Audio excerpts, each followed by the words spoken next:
যখন আমার মেয়েদের পিছনে ঘোরার বয়স ছিল তখন আমি ডিরেক্টরদের পিছনে ঘুরেছি যে কিভাবে সিনেমা বানাবো, কি করব। লাইফের শুরুর দিকে বাসা ভাড়া দিতে পারতাম না, খুব ক্রাইসিস। সিনেমা বানিয়ে ফেলছি কিন্তু পকেটে টাকা নাই, সিনেমা হিট পুরো বন্ধু, কিন্তু আমি গরিব। আমি যাকে নিয়ে সিনেমা বানি তার সাথে একটা গুঞ্জন শুরু হয়েছে, কি একটা অদ্ভুত। প্রেশার কুকারের এত সুন্দর একটা সিনেমা, এটা নিয়ে আলোচনা থেকে প্রেশার কুকারের সাথে রায়হান রাফির প্রেমটা নিয়ে কেন আলোচনা হবে এটা আমি বুঝি না। আমার স্বপ্ন হলো যে বছরে 2টা ছবি বানাবো, একটা হবে এক্সপেরিমেন্টাল সিনেমা, একটা হবে কমার্শিয়াল সিনেমা। পৃথিবীতে 2টা কথা হয় সিনেমা নিয়ে, good film, bad film. Hit তো সাময়িক একটা ব্যাপার, হিট নিয়ে এত খুশি হওয়ার কিছু নাই। মনের মতো মানুষ যার সাথে ম্যাচ করবে, একবারই বিয়ে করবো তো বুঝে শুনে বিয়ে করতেছি। আজকে মানে প্রিপারেশন নিয়ে আসছে, আমি কান্না করবো না, আমার খারাপ লাগে অনেক। আমার ওই চঞ্চলবাসীর সাথে কথা বলছিলাম আমার আব্বুকে নিয়ে, তখন আমি কান্না করেছিলাম কিছুদিন আগে। আমি সিনেমাকে 100% দিচ্ছি, সিনেমা আমাকে 200% ব্যাক করছে।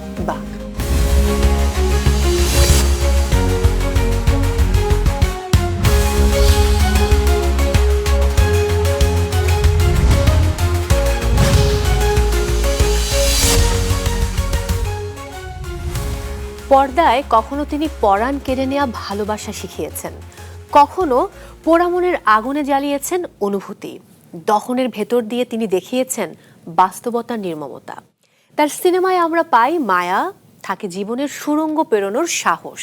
তিনি এমন একজন চলচ্চিত্র পরিচালক যার এক একটি সিনেমা মুক্তি মানে টিকিট কাউন্টারে তুফান তাণ্ডব। হ্যাঁ দর্শক, আজ আমাদের স্টার নাইটের অতিথি হয়ে এসেছেন এমন এক চলচ্চিত্র নির্মাতা যাকে নিয়ে সিনেমার গানের মতো করেই বলতে চাই, সে ডরে না, জোর ক্ষমতায় সে হারে না। তিনি প্রলয়ের তুফান, তিনি ঢাকায় সিনেমার শান, রাষ্ট্রীয় সম্মাননায় ভূষিত পরিচালক রায়হান রাফি। Please welcome.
খবর, কেমন আছেন? খুব ভালো, তুমি কেমন আছো? খুব ভালো।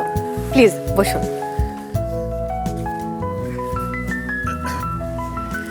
সুন্দর সেট, থ্যাংক ইউ। এবং আমাদের আমন্ত্রণে আসার জন্য অসংখ্য ধন্যবাদ। আর জানিয়ে রাখতে চাই, প্রথমবারের মতো আমরা আমাদের এই স্টার নাইটে আমন্ত্রণ জানিয়েছি একজন ক্যামেরার পেছনের নায়ককে, অর্থাৎ একজন পরিচালককে। Thank you. ওকে, আজকে কিন্তু আমাদের এই আয়োজনের একটা হেডিং হতে পারে এরকম, RR মিটস MM। হ্যাঁ, তোমার তো MM। হ্যাঁ, মানে দুটো সংখ্যাই কিন্তু double double, RR meets MM। Double আর MM। হ্যাঁ, এক্স্যাক্টলি। যাই হোক, আপনার প্রথম সিনেমা পোড়ামন 2 মুক্তি পেয়েছিল 16 জুন 2018-তে। আজ কিন্তু 17 এপ্রিল 2026।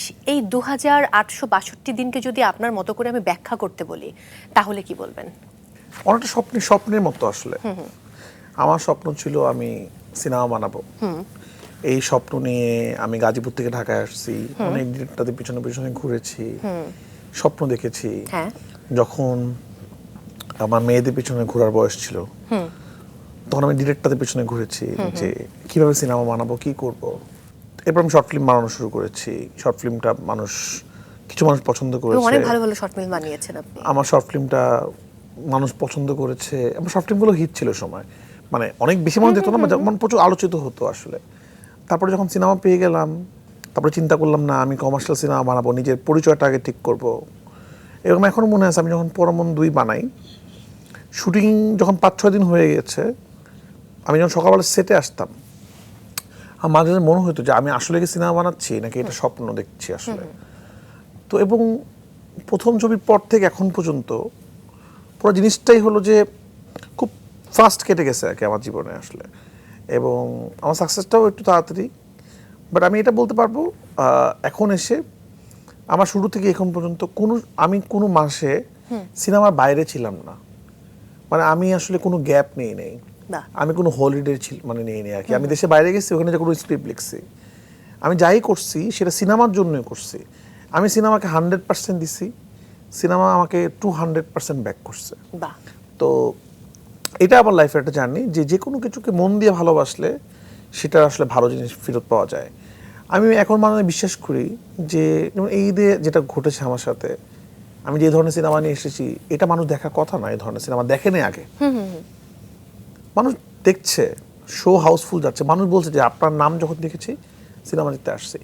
এটা যেটা ডিরেক্টরের কাছে কত বড় শান্তির জায়গা যে মানুষ তাকে বিশ্বাস করে, এবং টেনশনের জায়গা যে বিশ্বাসটা ধরে রাখতে হবে। তো ওই জার্নিটা আমার এটাই মনে হয় যে মানে পোড়ামন ট্যুর থেকে এই পেশা কুকার পর্যন্ত আমার জার্নিতে আমি মানুষের বিশ্বাস অর্জন করেছি। এখন আমার সময় সেই বিশ্বাসে আরো ভালো ভালো জিনিস ডেলিভার করা এবং ধরে রাখার। আপনার এই কথার প্রসঙ্গ ধরেই আমি বলতে চাই, যেটা আপনি বললেন যে দর্শকেরা আপনার নাম শুনে সিনেমা দেখতে এসেছে। তো একটা সময় কিন্তু আমরা দেখতাম পরিচালকের নামে সিনেমা চলতো, যেমন শ্রদ্ধেয় নারায়ণ ঘোষমিতা, আজিজুর রহমান এবং প্রয়াত শহীদুল ইসলাম খোকন, শ্রদ্ধেয় কাজী হায়াত সহ আরও অনেকে আছেন। সো আপনিও কিন্তু এখন একটি ব্র্যান্ড। এবং আমি যদি একটু বলি, আপনাকে আমরা জয়া আহসান, মেহজাবিন চৌধুরীদের সাথে বিউটি প্রেজেন্টের জাজমেন্ট করতে দেখি। সো এই যে আপনার আজকে যে ব্র্যান্ড আপনি তৈরি করেছেন, এটা কিন্তু একদিনে তৈরি হয়নি। এই তৈরির পেছনে ফর্মুলা কি ছিল? ফর্মুলা দিয়ে তো আসলে হয় না, ফর্মুলাটা জানি না আসলে। ফর্মুলাটা ভালো ছবি বানাইছি, আসলে ভালো ছবি বানানোর চেষ্টা করেছি, এবং মানুষ হলে গিয়ে নিরাশ হয়নি কখনো। আমার যাই বানিয়েছি চেষ্টা করেছি মানুষকে হ্যাপি করার জন্য। দর্শক বলেছে যে প্রথম ছবিতে তো রায়হান রাফিকে কেউ চেনে নাই, আচ্ছা নতুন একটা সিনেমা বানিয়েছি, সেকেন্ড সিনেমা, পরের ছবি পরাণ থেকে আমার হয়তো আমি নামটা একটা বড় টার্নিং পয়েন্ট পড়ার আপনার ছিল, জীবনে। ওইটা থেকে আমার নামটা শুরু হয়। এবং আমি পরে কিন্তু আমি যেটা করেছি সেটা যেখানে আমার মনে হয় যে মানুষ কেন আমাকে পছন্দ করে, আমি রিপিট করি নাই কোনো কিছু। ম্যাক্সিমাম মানুষ যেটা করে যখন একটা হিট হয় ফর্মুলা, সেই ফর্মুলাটাকে রিপিট করে, সেম ফর্মুলাতে সেম জিনিস আবার বানানোর চেষ্টা করে। ম্যাক্সিমাম মানুষ এটা করে। আমার কেরিয়ারের সিনেমাগুলো যদি ফলো করা হয়, পোড়ামন 2 হলো যে ফোক রোমান্টিক ছবি, দহন পলিটিক্যাল ড্রামা, পরাণ ডার্ক রোমান্টিক থ্রিলার, সুরঙ্গ একদম অন্যরকম একটা ব্যাংক ডাকাতি গল্প, এখানে একটা প্রেমের অ্যাঙ্গেল আছে, একটা পরকীয়া আছে, তুফান একটা গডফাদারের গল্প, তাণ্ডব একটা হোস্টেস সিচুয়েশনের গল্প, একদমই অন্য জনরা। আমরা তুফান হিট করার পর তুফান 2 বানাই নেই, আমরা সাকিব খানের শিডিউল পাইছি, কিন্তু আমরা জানি তুফান 2 বানালে অনেক বেশি ব্যবসা করবে। আমি আবার এক্সপেরিমেন্ট করে তাণ্ডব বানানোর চেষ্টা করেছি, যে না আমি সাকিব খানের সাথে এবার অনেক ভালো ভালো অ্যাক্টরদের একটা কম্বিনেশন করবো, জয়া আহসান, আফজাল হোসেন, শহীদুল সেলিম, একটা মঞ্চে একটা টেলিভিশন সেটের মধ্যে গল্প ছিল। এরপরে আমার কাছে মনে হলো যে না অনেক হয়েছে, আমি এবার মনের ছবিটা বানাইতে চাই। আমি প্রেসার কুকার নিয়ে আসলাম, যে না শুধু সিনেমা শুধু ছেলেরাই ডমিনেট করবে এরকম না, নারীরাও ডমিনেট করতে পারে। তো প্রেসার কুকার, এবং প্রেসার কুকার আমাকে অন্য লেভেলের সম্মান ভালোবাসা দিচ্ছে। আমি কখনোই আশা করিনি প্রেসার কুকার, এক একটা সিনেমার এক এক রকম টার্গেট অডিয়েন্স থাকে। আমি প্রেসার কুকার দিয়ে কখনোই আশা করবো না যে এটা তুফানের মতো ব্যবসা করবে, আমার দরকার নাই। বাট আমি এখানে একটা কথা বলতে চাই, যেহেতু আপনি নিজে টপিকটা তুললেন, কারণ গ্যালারিতে আমরা দেখেছি যে একদিকে শাকিব খান, সিয়াম আহমেদ, আফরান নিশো, শরীফুল রাজদের সিনেমা, অন্যদিকে আপনি কিন্তু নায়ক ছাড়া, মানে তারকা নায়ক ছাড়া আপনি নায়িকাদেরকে নিয়ে সিনেমা বানিয়েছেন, প্রেসার কুকার বানিয়েছেন। আমি এমনটা শুনেছি আপনার যিনি কো প্রডিউসার শ্রদ্ধেয় ফরিদুর রেজা সাগর, তাকে নাকি আপনি তার লগ্নির টাকা পুরোটা ফেরত দিয়েছেন অল্প কিছুদিনের মধ্যে। না এখনো পুরো টাকা এখনো ফেরত দিইনি, বাট আমরা অলমোস্ট লগ্নির টাকা তুলে ফেলেছি। এখন আমরা লগ্নির টাকা তুলে ফেলেছি, এবং সবচেয়ে বড় কথা যে আমার যে প্রযোজক সহপ্রযোজক ছিল ফরিদুর সাগর, উনি যখন দেখেছে সিনেমা ভালো চলছে, উনি আমাকে আরেকটা সিনেমা গিফট করেছে, সেটা হলো যে লাক্স সুপারস্টার যে যারা তাদের নিয়ে আমি সিনেমা বানাবো আসলে। বাহ, এটা অলরেডি আমরা ঘোষণা শুনেছি যে যিনি লাক্স চ্যানেলের সুপারস্টার হয়েছেন তাকে নিয়ে হচ্ছে আপনি সিনেমা বানাচ্ছেন। তো আমার শান্তির জায়গাটা কোথায়? আমার যে জায়গাটা আমার শান্তি, এবং যে জায়গাটা আমি বিলিভ করেছিলাম এই সিনেমার সময়, যে এই সিনেমা সবসময় কন্টেন্টের উপর দিয়ে চলে, মানে সিনেমা কন্টেন্ট যদি ভালো হয় সিনেমাটা ভালো হবে আর কি। তো আমার মধ্যে একটা বিশ্বাস ছিল সিনেমা কোনো সময় নায়ক উপর চলে না। এই শুরুতেই যে একটা কথা বলছিলেন যে এক সময়কার ডিরেক্টরদের নামে সিনেমা চলতো, ওই সময়টাকে সোনালী যুগ বলা হয়। ট্রু। সারা পৃথিবীতে এটা ডিরেক্টর ভালো হলে সিনেমা ভালো হবে, এটাই director captain of the ship. এখন যে ব্র্যান্ডের ডিরেক্টর কমে গিয়েছে, এই জন্য সিনেমা অবস্থা খারাপ। যখন ব্র্যান্ডের ডিরেক্টর বাড়বে, আরও অনেকগুলো রাফি লাগবে, আরও অনেকগুলো তানিম নূর লাগবে, আরও অনেকজন রেদন রনি লাগবে, আর অনেকজন মুস্তফা ফারুকি লাগবে, অমি লাগবে। তখন কি হবে, সিনেমা এক একটা সিনেমা এক এক ধরনের হবে, সব ধরনের অডিয়েন্স। এবং আমি যখন প্রথম ছবি বানাই তখন ঈদ নিয়ে এত উল্লাস ছিল না, ঈদের সিনেমা আসতেছে ঠিক আছে। এরপরে যখন পরাণ করলাম, সুরঙ্গ করলাম, এখন কিন্তু একটা জিনিস তৈরি হয়ে গেছে। হ্যাঁ, এখন শুধু ঈদেই ছবি মুক্তি পাচ্ছে, এই জন্য আমরা চেষ্টা করছি সামনে ঈদ ছাড়া মুক্তি দিতে। ঈদে কিন্তু আমি একটা জিনিস ঘটায় ফেলছি, ঈদ মানে সিনেমার একটা উৎসব, এটা কিন্তু হয়ে গেছে। সবাই এখন মানে ঈদের যে কে কি করবে, সবার ডেটে একটা জিনিস থাকে, সিনেমা দেখতে যেতে হবে। এইটা আমার খুব ভালো লাগে যে অ্যাটলিস্ট মানে একটা সময় বাংলা সিনেমা ডিফারেন্ট মানুষ দেখতো, একটা ক্লাসের মানুষ দেখে, এখন সব ক্লাসের মানুষ বাংলা ছবি দেখে। ওই আত্মবিশ্বাস নিয়ে তারা যায়। এই কারণে আমার কাছে মনে হচ্ছে তারা সবসময় আমার কাছে তুফান আশা করে না, তারা আমার কাছে একটা ডিফারেন্ট ছবি আশা করে। দ্যাটস ওয়াই আমি প্রেশার কুকার বানিয়েছি, এবং আমার যে অডিয়েন্সরা সিনেমা দেখেছে সেই অডিয়েন্সরা আমাকে বলছে এটা আমার এখন পর্যন্ত বানানোর সেরা ছবি। আমি এটা মানতে চাই না, আমার সেরাটা আসলে আমি চাই প্রতি সিনেমায় আমি নিজেকে ছাড়িয়ে যাই আসলে। কিন্তু আমার শান্তির জায়গা যে আমি একটা আর্ট ফিল্ম বানিয়েছি, সেটা আমি ব্যবসা করেছি, এটা আমার শান্তি। যে কেউ যেন সিনেমা বানানোর সময় চিন্তা না করে যে ডিফারেন্ট ছবি বানাবো মানুষ দেখবে না, ভালো ছবি বানালে মানুষ দেখে। প্রেশার কুকার সেটা প্রমাণ করেছে। হ্যাঁ, সেটা তুফানের মতো এক সপ্তাহে হয়ে যায়নি, সেটা কোরবানি ঈদ পর্যন্ত চলবে, এবং প্রেশার কুকার অনেক দিন বেঁচে থাকবে আমি বিশ্বাস করি। প্রেশার কুকার আমাকে যে সম্মান দিয়েছে, যে ভালোবাসা দিয়েছে, অনেকগুলো ভালো ভালো ফেস্টিভ্যালে যাচ্ছে প্রেশার কুকার, যেগুলো আমরা এখনো অফিসিয়ালি ঘোষণা করি নাই, সামনে ঘোষণা করব। আজকে কি আমরা জেনে ফেলতে পারি? না, জেনে ফেলতে পারি না, কারণ ওটা ওই সব ফেস্টিভ্যাল থেকেই আসলে। ইভেন আমি এটা নিয়ে খুব তাড়াতাড়ি লন্ডন যাচ্ছি, এই সিনেমাটার লন্ডন থেকে এটি এসেছে, ইনভাইটেশন এসেছে, লন্ডন বাংলা ফিল্ম ফেস্টিভ্যাল। ওরা এখন পর্যন্ত অ্যানাউন্স করেছে, বাকিরা এখন অ্যানাউন্স করে নাই। তো অনেকগুলো ভালো ভালো জায়গায় যাচ্ছে, এবং এইটার মাধ্যমে অনেকগুলো নতুন ছেলে মেয়ে উপহার দিয়েছি আসলে, যাদের কেরিয়ার ভালো হবে। এবং আমি কি বলছি যে এই ছবিটা অনেকদিন বেঁচে থাকবে, এবং আমি বিশ্বাস করি গত 2-3 বছরের মধ্যে মিলিয়ে নেবেন যে প্রেশার কুকার টাইপের ছবি অনেক বেশি হবে। আমি যখন তুফান বানিয়েছি, এখন যখন তুফান টাইপের ছবি এক্স্যাক্টলি এটা হবে। তো হ্যাঁ, প্রেশার কুকার অনেক সময়ের আগের ছবি, আমরা অনেক আগে বানিয়ে ফেলেছি, বাট আমি অনেক হ্যাপি। আমার এখানে একটা ব্যাপার আছে, এই যে নায়িকা প্রধান সিনেমা আপনি বানালেন, যদি ব্যর্থ হতেন তাহলে কি হতো? কিছুই হতো না, আবার বানাতাম। আমার জীবনে কি হয়েছে আমি সর্বোচ্চ ব্যবসা দেখে ফেলছি। কম বাজেটে পরাণ, সুরঙ্গ দেখেছি, তুফান দেখেছি, তাণ্ডব দেখেছি। তা আমার তো ওইটার প্রতি এত লোভ নাই। আমার এখন লোভ হলো দর্শকের ভালোবাসার লোভ, আমার আরো ভালোবাসা চাই। আমার এখানে আরেকটা প্রশ্ন আছে, আপনি যেহেতু ঈদের কথাটা বললেন, আমি ভুল না করলে দহন ছাড়া বাকি সবগুলো সিনেমা আপনি ঈদে মুক্তি দিয়েছেন। তাহলে কি শুধুমাত্র ঈদের সময়টাকে আপনি বেছে নিচ্ছেন? আপনি অন্য সময়ে সিনেমা মানে মুক্তির ক্ষেত্রে কি আপনি চ্যালেঞ্জ নিতে চান না? কোনটা? দেখেন, প্রথম কথা হলো যে ঈদে সিনেমা রিলিজ হবে কি হবে না, এটা ডিরেক্টর হাতে ডিপেন্ড করে না। আমার এই সিনেমাতে শুধু আমি সহ প্রযোজক ছিলাম, সব সিনেমাতে তো আমার প্রযোজক ছিল। প্রোডাকশন হাউস ডিসাইড করে সিনেমা কখন হবে। আর আমাদের যেহেতু অনেক মাল্টিপ্লেক্স নাই, অনেক হল নাই, তো এই জন্য আমাদের ঈদ নির্ভর সিনেমাই হচ্ছে এখন। বাট আমার সামনে যে ছবিটা আসছে, যেটা আমি অলরেডি শুটিং করে ফেলেছি, পোস্ট চলছে, আন্ধার, সেটা আমরা ঈদ ছাড়া ইনশাআল্লাহ রিলিজ করব। হোপফুলি যে আন্ধার একটা ডিফারেন্ট কিছু আপনার জীবনে বয়ে নিয়ে আসবে। ওটা একটা হরর ফিল্ম আর কি। আমি শুনেছি আন্ধারের পোস্ট প্রোডাকশনের কাজ নাকি আপনারা লম্বা সময় নিয়ে তারপর করবেন। আন্ধার বাংলাদেশে এখন পর্যন্ত সবথেকে বিগ বাজেটের ছবি, তো এটার ওরকম স্কেল আপের জন্য, ওরকম ইয়ের জন্য অনেক বেশি সময় লাগছে। আমি আন্ধার শেষ করে তারপর প্রেশার কুকার প্রি প্রোডাকশন করে প্রেশার কুকার শুটিং করে রিলিজ করেছি, কিন্তু আমরা রিলিজ করিনি কেন? ও মাই গড। কারণ আমরা এটাতে অনেকদিন টাইম দিতে চাই, এটা ভালো মতো করতে চাই। এই পোস্ট প্রোডাকশনের কাজ কোথায় চলছে আন্ধার? এটা 2-3টা দেশে হচ্ছে। ওকে, এবার একটু শর্ট ফিল্মের প্রসঙ্গে আসে। আপনি নিজে বলছিলেন যে একটা সময় আপনি শর্ট ফিল্ম বানাতেন, এবং আমি যদি বলি জানের দেশ বাংলাদেশ, আজব বক্স, রতনের গল্প, ডিজিটাল সিনেমা ও থিয়েটার, জহির, আগামী, 3 মিনিট 5 টাকা, নির্বাক ইত্যাদি। সো সেই সিনেমার প্রতি যে ঝোঁক আপনার, এবং এই ঝোঁকটা তৈরি হয়েছিল কিভাবে, তাহলে কি বলবেন? এটা তারেক মাসুদকে দেখে ইচ্ছা হয়েছিল আর কি। প্রথমত আমি প্রচুর সিনেমা দেখতাম, তারপর আমি একটা পর্যায়ে ভাবলাম আমরা ছোটবেলা কি হয়, অনেকেই অনেক স্বপ্ন দেখি, পূরণ হয় না। তো আমি ভেবে নিয়েছিলাম যে আমার স্বপ্ন আসলে পূরণ হবে না, কীভাবে আমি ডিরেক্টর হব, কীভাবে আমি সিনেমা বানাবো। তখন আমি তারেক মাসুদকে দেখলাম, তার একটা নিউজ আমি পড়লাম। আমি তখন মাটির ময়না নিয়ে কান উৎসবে গিয়েছেন, ওনার জীবন দেখলাম, আমি জীবন নিয়ে পড়াশোনা করার চেষ্টা করলাম, আমার জীবনের সাথে অনেক কিছু মিলে যায় ওনার লাইফ। ওটা ছিল আমার ইন্সপিরেশন। এবং একটা জিনিস কি হলো, আমি এত বছর পরে এসে প্রেশার কুকার কিন্তু আমি আমার উস্তাদকে মানে তারেক মাসুদকে উৎসর্গ করেছি। তো এটা আমার কাছে অনেক স্পেশাল ফিল্ম যে আমি এটা তারেক মাসুদকে উৎসর্গ করতে পেরেছি। এবং প্রপার সিনেমা ছিল যে সিনেমাটা আমি উৎসর্গ করতে চাই। তার মানে কি যে আমার কাছে মনে হয় অ্যাজ এ ডিরেক্টরের জার্নি আমার এই সিনেমা থেকে শুরু হয়েছে। আগে আমি ভালো ভালো সিনেমা বানিয়েছি, কিন্তু মানে এই সিনেমাটা আমার মনের অনেক কাছের ছবি আসলে অনেক সময় মানে, এবং এটা আমাকে অন্য করে প্রশান্তি দিয়েছে। এবং সামনে আমি এই ধরনের সিনেমা বানাবো, কমার্শিয়াল সিনেমা বানাবো, কিন্তু বছরে একটা ছবি বানাবো যে আমি একটু আমার মন যেটা বানাতে চায় আসলে। কারণ আমার কাছে মনে হয় একটা ডিরেক্টরের জীবনে এটাই উদ্দেশ্য হতে পারে না, একজন শিল্পীর শুধুমাত্র ব্যবসা বাণিজ্য। তো তার মানে রায়হান রাফি 1 বছরে কয়টা সিনেমা বানাবেন? 2টা ছবি বানাবো। হ্যাঁ, একটা হবে এক্সপেরিমেন্টাল সিনেমা, একটা হবে কমার্শিয়াল সিনেমা। ওকে। সবাই খুশি, আমি মনও খুশি, জাতীয় খুশি। কারণ আমার মনের ক্ষুধা। বাট আমি যেটা এনশিওর করতে চাই, যেটা পেশাগত এনশিওর করেছি, এক্সপেরিমেন্টাল সিনেমাও টাকা উঠবে।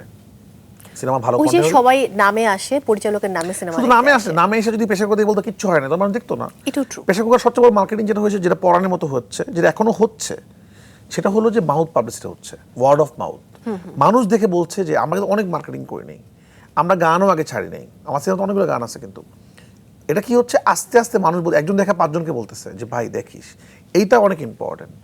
এটা আমাকে অনেক একজন পরিচালকের প্রথম সিনেমা যে ব্যবসা সফল হবেই বা হবে না, এটা কিন্তু বলা যায় না, ডিপেন্ড করে ভাগ্য। কোনো লাক সিনেমার একটা পরিচালকের flavor। কেউ বলতে পারে না সব সিনেমা ব্যবসা সফল হবে, ভালো ভালো সিনেমা ব্যবসা সফল হয় না পৃথিবীতে। হ্যাঁ, ট্রু, এটা আপনার সাথে আমি সম্পূর্ণ একমত। আপনার প্রথম সিনেমার প্রসঙ্গে যদি আমি চলে আসি, সেই সিনেমা কিন্তু ওই সময় বা ওই বছরে 2018-তে খুব জনপ্রিয় হয়েছিল। যদি একটু জানতে চাই যে সিনেমাটা কত আয় করেছিল, সেই প্রসঙ্গে কি আজকে বলা অনেক সম্ভব? অনেক টাকা আয় করেছিল ওটা, প্রায় প্রথম সিনেমা 7 থেকে 8 কোটি টাকা আয় করেছিল। আমরা 2 কোটি টাকা মানে বানিয়েছিলাম, 1.5 কোটি টাকা 2 কোটি টাকা বানিয়েছিলাম। মানে ওই সময়ে এত সংখ্যক আয় আপনারা করেছিলেন এই এক সিনেমার নম্বর সিনেমা মধ্যে হয়েছিল দিয়ে। ওই সময় ঈদে, প্রথম ডিরেকশন সিনেমা। ওইটা না হলে তো আজকে আমি এখানে আসতাম না, আসলে ওইটাই তো প্রথম সিনেমা। এবং 2018 সিয়াম থেকে পূজাকে লঞ্চ করেছিলাম। 2026, হ্যাঁ, সিয়াম পূজা আপনার সিনেমা করে কিন্তু তারা মেরিল প্রথম আলো পুরস্কার পেয়েছিলেন। অন্যদিকে যদি আমি একটু তাকাই, সেই সাথে কিন্তু দেখবো শাকিব খান, আফরান নিশো, আচ্ছা, এটা না আমি বিদ্যা যদি সিনহা মিম। আমি ভাবতেছিলাম হ্যাঁ। মেরিল প্রথম আলোতে প্রত্যেকবার সেরা অভিনেতা অভিনেত্রী আমার এখন পর্যন্ত রেকর্ড। হ্যাঁ, এবং আফরান নিশো কিন্তু জাতীয় চলচ্চিত্র পুরস্কারও পেয়েছে। সিয়াম আহমেদ পূজা, তারপরে মিম, বিদ্যা সিনহা মিম, আফরান পরাণে, নিশো, সুরঙ্গতে ইমন পেয়েছে আপনার না না সিনেমায়। একদম সিরিয়াল বাই, হ্যাঁ, মানে হ্যাঁ, হ্যাঁ। যেবার আমার সিনেমা ছিল না সেবার ফজলুর রহমান বাবু পেয়েছিল হ্যাঁ। খাঁচা বেত অসীম পাখিতে। মেরিল প্রথম আলোতে সেরা অভিনেতা অথবা সেরা অভিনেত্রী সবসময় রায়হান রাফি সিনেমা ছিল এখন পর্যন্ত। তুফান, এবার জানি না তাণ্ডবে কি হয়, বা তুফান পর্যন্ত যতবার মেরিল প্রথম আলো হয়েছে অভিনেতা অভিনেত্রী রায়হান রাফি হয়েছে। আর কষ্টের জায়গাটা কোথায় কোথায় এটা একটু বলি, কারণ মেরিল প্রথম আলোর সাথে তো মাছরাঙা টিভিও জড়িত, জড়িত বলতে কি আমাদেরই তো প্রোগ্রাম। আপনাদের প্রোগ্রাম, তাহলে তো কমপ্লিট এখানে করে যেতে হবে। একজন আর্টিস্ট যখন সেরা অভিনেতা অভিনেত্রী পুরস্কার পায়, এর পেছনে ডিরেক্টর অবদান আছে না, তারা তো অভিনয়টা করায়। তো এটাই কষ্ট যে এই ধরনের অ্যাওয়ার্ড শোতে অবশ্যই ডিরেক্টরদের পুরস্কার থাকা উচিত, বিভিন্ন এখানে ডিওপি পুরস্কার থাকা উচিত, এখানে ডিরেক্টরের পুরস্কার তো আমাদের আছে। ক্রিটিক ক্রিটিক, মানুষের চয়েস, আচ্ছা, ওকে। দর্শক চয়েস। এখন তো ডিরেক্টররা দেখে মানুষ সিনেমা দেখতে চায়, আমার যারা দর্শক আমার সিনেমা ভালোবাসে তারা তো আমার জন্য ভোট দিতে পারে না, থাকবে ভোট, এটা সমস্যা আমরা কোথায়? বিবেচনায় রাখলাম, কর্তৃপক্ষ ভাববেন এই বিষয়টি নিয়ে। হ্যাঁ, ভাবা উচিত। বাট যে ডিরেক্টর যেহেতু সিনেমা বানায়, ডিরেক্টররা যেহেতু ক্যাপ্টেন অফ দ্য শিপের জিনিস থাকবে না কেন? একদম, আমরা আশা করি যে কর্তৃপক্ষ এই বিষয়টি বিবেচনায় রাখবে। তোমাকে আমি আগেও বলেছি যদি বিবেচনা করে, না, না আজকে করলে আজকে নিশ্চয়ই তারা দেখছেন, তবে এই মুহূর্তে আপনার মন ভালো করতে চাই আমি। আমার মন খারাপ হয় না, মন খারাপ না আমি আমার পুরস্কার নিয়ে কোনোদিন মন খারাপ হয় না। কেন মন খারাপ হয় না? পৃথিবীর সবচেয়ে শ্রেষ্ঠ পুরস্কার কেন? ডিরেক্টরের ক্ষেত্রে দর্শকের ভালোবাসা, হাউসফুল। ওই পুরস্কারটা আমি অনেক অ্যাওয়ার্ড পাই, কিন্তু আমার সিনেমা কেউ দেখে না। সেই ভালোবাসাতে আমি কি করব? আমার মানুষ ভালোবাসে, পুরস্কার পাইলে অবশ্যই ভালো লাগে, না পাইলে মন খারাপ হয় না। মানে কেউ না কেউ তো পাচ্ছে, আমি এবার ন্যাশনাল পেলাম, ভালো লাগলো। সামনে ইনশাল্লাহ আরও যদি পাই, আমার প্রতি বছর সিনেমা আছে, পরাণেও বেস্ট সিনেমা হয়েছিল পরাণ, সামনে হয়তো হবে। তো আমাকে আসলে পুরস্কার থেকে বেশি টানে মানুষের ভালোবাসা। আমি যখন দেখি আমার সিনেমাটা হাউসফুল, মানুষ দেখছে, এর থেকে শান্তি কিছু না। আমি হলে যাই মাঝে মাঝে শেষে, মানুষ যখন আমাকে জড়ায় ধরে, মানুষ যখন বলে আপনার জন্য সিনেমা, আমার সবগুলো সিনেমা দেখছি, আপনার জন্য দেখতে আসছে সিনেমা, এর থেকে শান্তি আর পৃথিবীর কোনো কিছু হতে পারে না। আমি আপনার সাথে সম্পূর্ণ একমত, তবে এই মুহূর্তে আপনাকে আমি একটু চমকে দিতে চাই, স্ক্রিনে চোখ রাখবো। চলুন দেখি আপনার ভালোবাসার মানুষের আপনাকে নিয়ে কি বলেন। ঠিক আছে।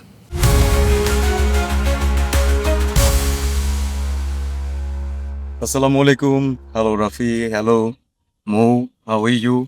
He started as my director, my first film director, but undoubtedly now he's my family, and I treat him like a brother. My parents, they do treat him like a son, and এটা বলার কোনো অপেক্ষা রাখে না যে how wonderful director he has been overall through these years. আমাদের অনেক সুন্দর সুন্দর কাজ আছে, তার থেকে বড় বিষয় আমাদের আরো ভালো কাজ সামনে আসতে যাচ্ছে। We are eagerly waiting for Andhar. আমি চাই যে ও লাইফে বড় তো হবেই, বড় অলরেডি হয়ে আছে, কিন্তু লাইফে সুখী হোক, প্রপার ডিসিশন মেকিং করুক, জীবনটাকে যেভাবে উপভোগ করছে সেভাবে উপভোগ করুক, দর্শকদেরকে অনেক অদ্ভুত অদ্ভুত ভালো ছবি উপহার দিক, because he is that magician যে এই কাজটা করতে পারবে। And you will always have my love, you will always have my support, and you will always be special for me, and I love you brother. Hi Rafi ভাইয়া, hope খুব ভালো আছো। তোমাকে নিয়ে যদি আমি কিছু আসলে বলি, আমার কাছে মনে হয় আমি ইমোশনাল হয়ে যাব, বিকজ অফ তোমার আমাদের জার্নি একসাথেই হয়েছে, একসাথেই আমরা পথ চলা শুরু করেছি। তুমি মানুষটা খুবই ভালো, খুবই পিওর সোল, এবং খুব স্পেশালি বলবো তোমার মায়ের কথা, আন্টির কথা। যে আন্টি এত ভালো হতে পারে, তার ছেলে কখনোই খারাপ হতে পারে না, তার ছেলে অবশ্যই একটা ভালো মানুষ হবে। এবং তুমি খুব ভালো কাজ করছো, সেখানে এত ভালো জায়গায় তুমি গিয়েছো, এত ভালো ভালো কাজ আমাদের উপহার দিচ্ছ, এটা আসলে একটা প্রাউডের বিষয়। So hope for the best, তোমার ম্যাজিক স্ক্রিনে অল দ্য টাইম দেখাও এবং আমাদের প্রাউড করো। আর নেক্সট কবে কাজ করছি একসাথে সেটা জানাও। খুব খুব খুব ভালো থাকো, অনেক দোয়া তোমার জন্য, সবসময় শুভকামনা থাকবে আমার পক্ষ থেকে, তোমার প্রথম নায়িকার পক্ষ থেকে, এবং খুব ভালো থাকো। All the best.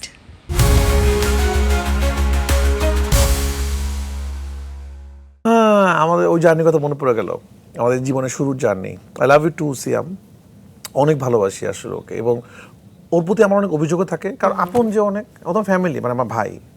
আমার এখন মনে আছে আমি যখন লাইফের শুরুর দিকে বাসা ভাড়া দিতে পারতাম না, খুব ক্রাইসিস, তখন ধরো আমরা দুজন ছাদে ঘুরতাম, ওর বাসা ছাদে যেতাম, ওখানে যে আমরা হাঁটতাম, ভাবতাম যে আমাদের কি হবে। সিনেমা বানিয়ে ফেলছি কিন্তু পকেটে টাকা নাই, সিনেমা হিট পুরো বন্ধুই, কিন্তু আমরা দুজনের আমরা দুজনই গরিব, কি করবো বাসা ভাড়া দিতে পারি না। ও আমার এক মাসে ভাড়া দিয়ে দিয়েছিল, এখন মনে আছে আমার বাসার। কিন্তু ওই সময় আমাদের জার্নি, আমাদের কেউ ছিল না। আমরা মুখবাজার, আমার একটা অফিস ছিল, যে রাত্রেবেলা আমি এখানে থাকতাম, খাট, দিনের বেলা ওটাই অফিস, ওখানে ল্যাপটপে কাজ করতাম। তো আমরা ওখানে প্রিপারেশন করতাম আর কি, সামনে কী করবো না করবো। তো আমরা ওই এখনও গল্প করি মাঝে মাঝে, যে ওখানে পাশে একটা হোটেল ছিল, সেখান থেকে 2 টাকা দিয়ে সিঙ্গারা পাওয়া যেত, সেটা আমরা খাইতাম দুজন মিলে। তো ওটাই ছিল আমাদের নাস্তা, ওইটাই ছিল ডিনার, কারণ এটাই আমরা খাইতাম। এখানে খেয়ে আমরা গল্প রেডি করতাম যে সামনে আমরা কী করবো, কী প্ল্যান আর কি। এবং প্রথম যখন আমি কোনো নায়ক খুঁজে পাচ্ছিলাম না, আমি কিন্তু ছোটোবেলার থেকেই, মানে প্রথম সিনেমার থেকেই একটু ঘাটতারা টাইপের আর কি।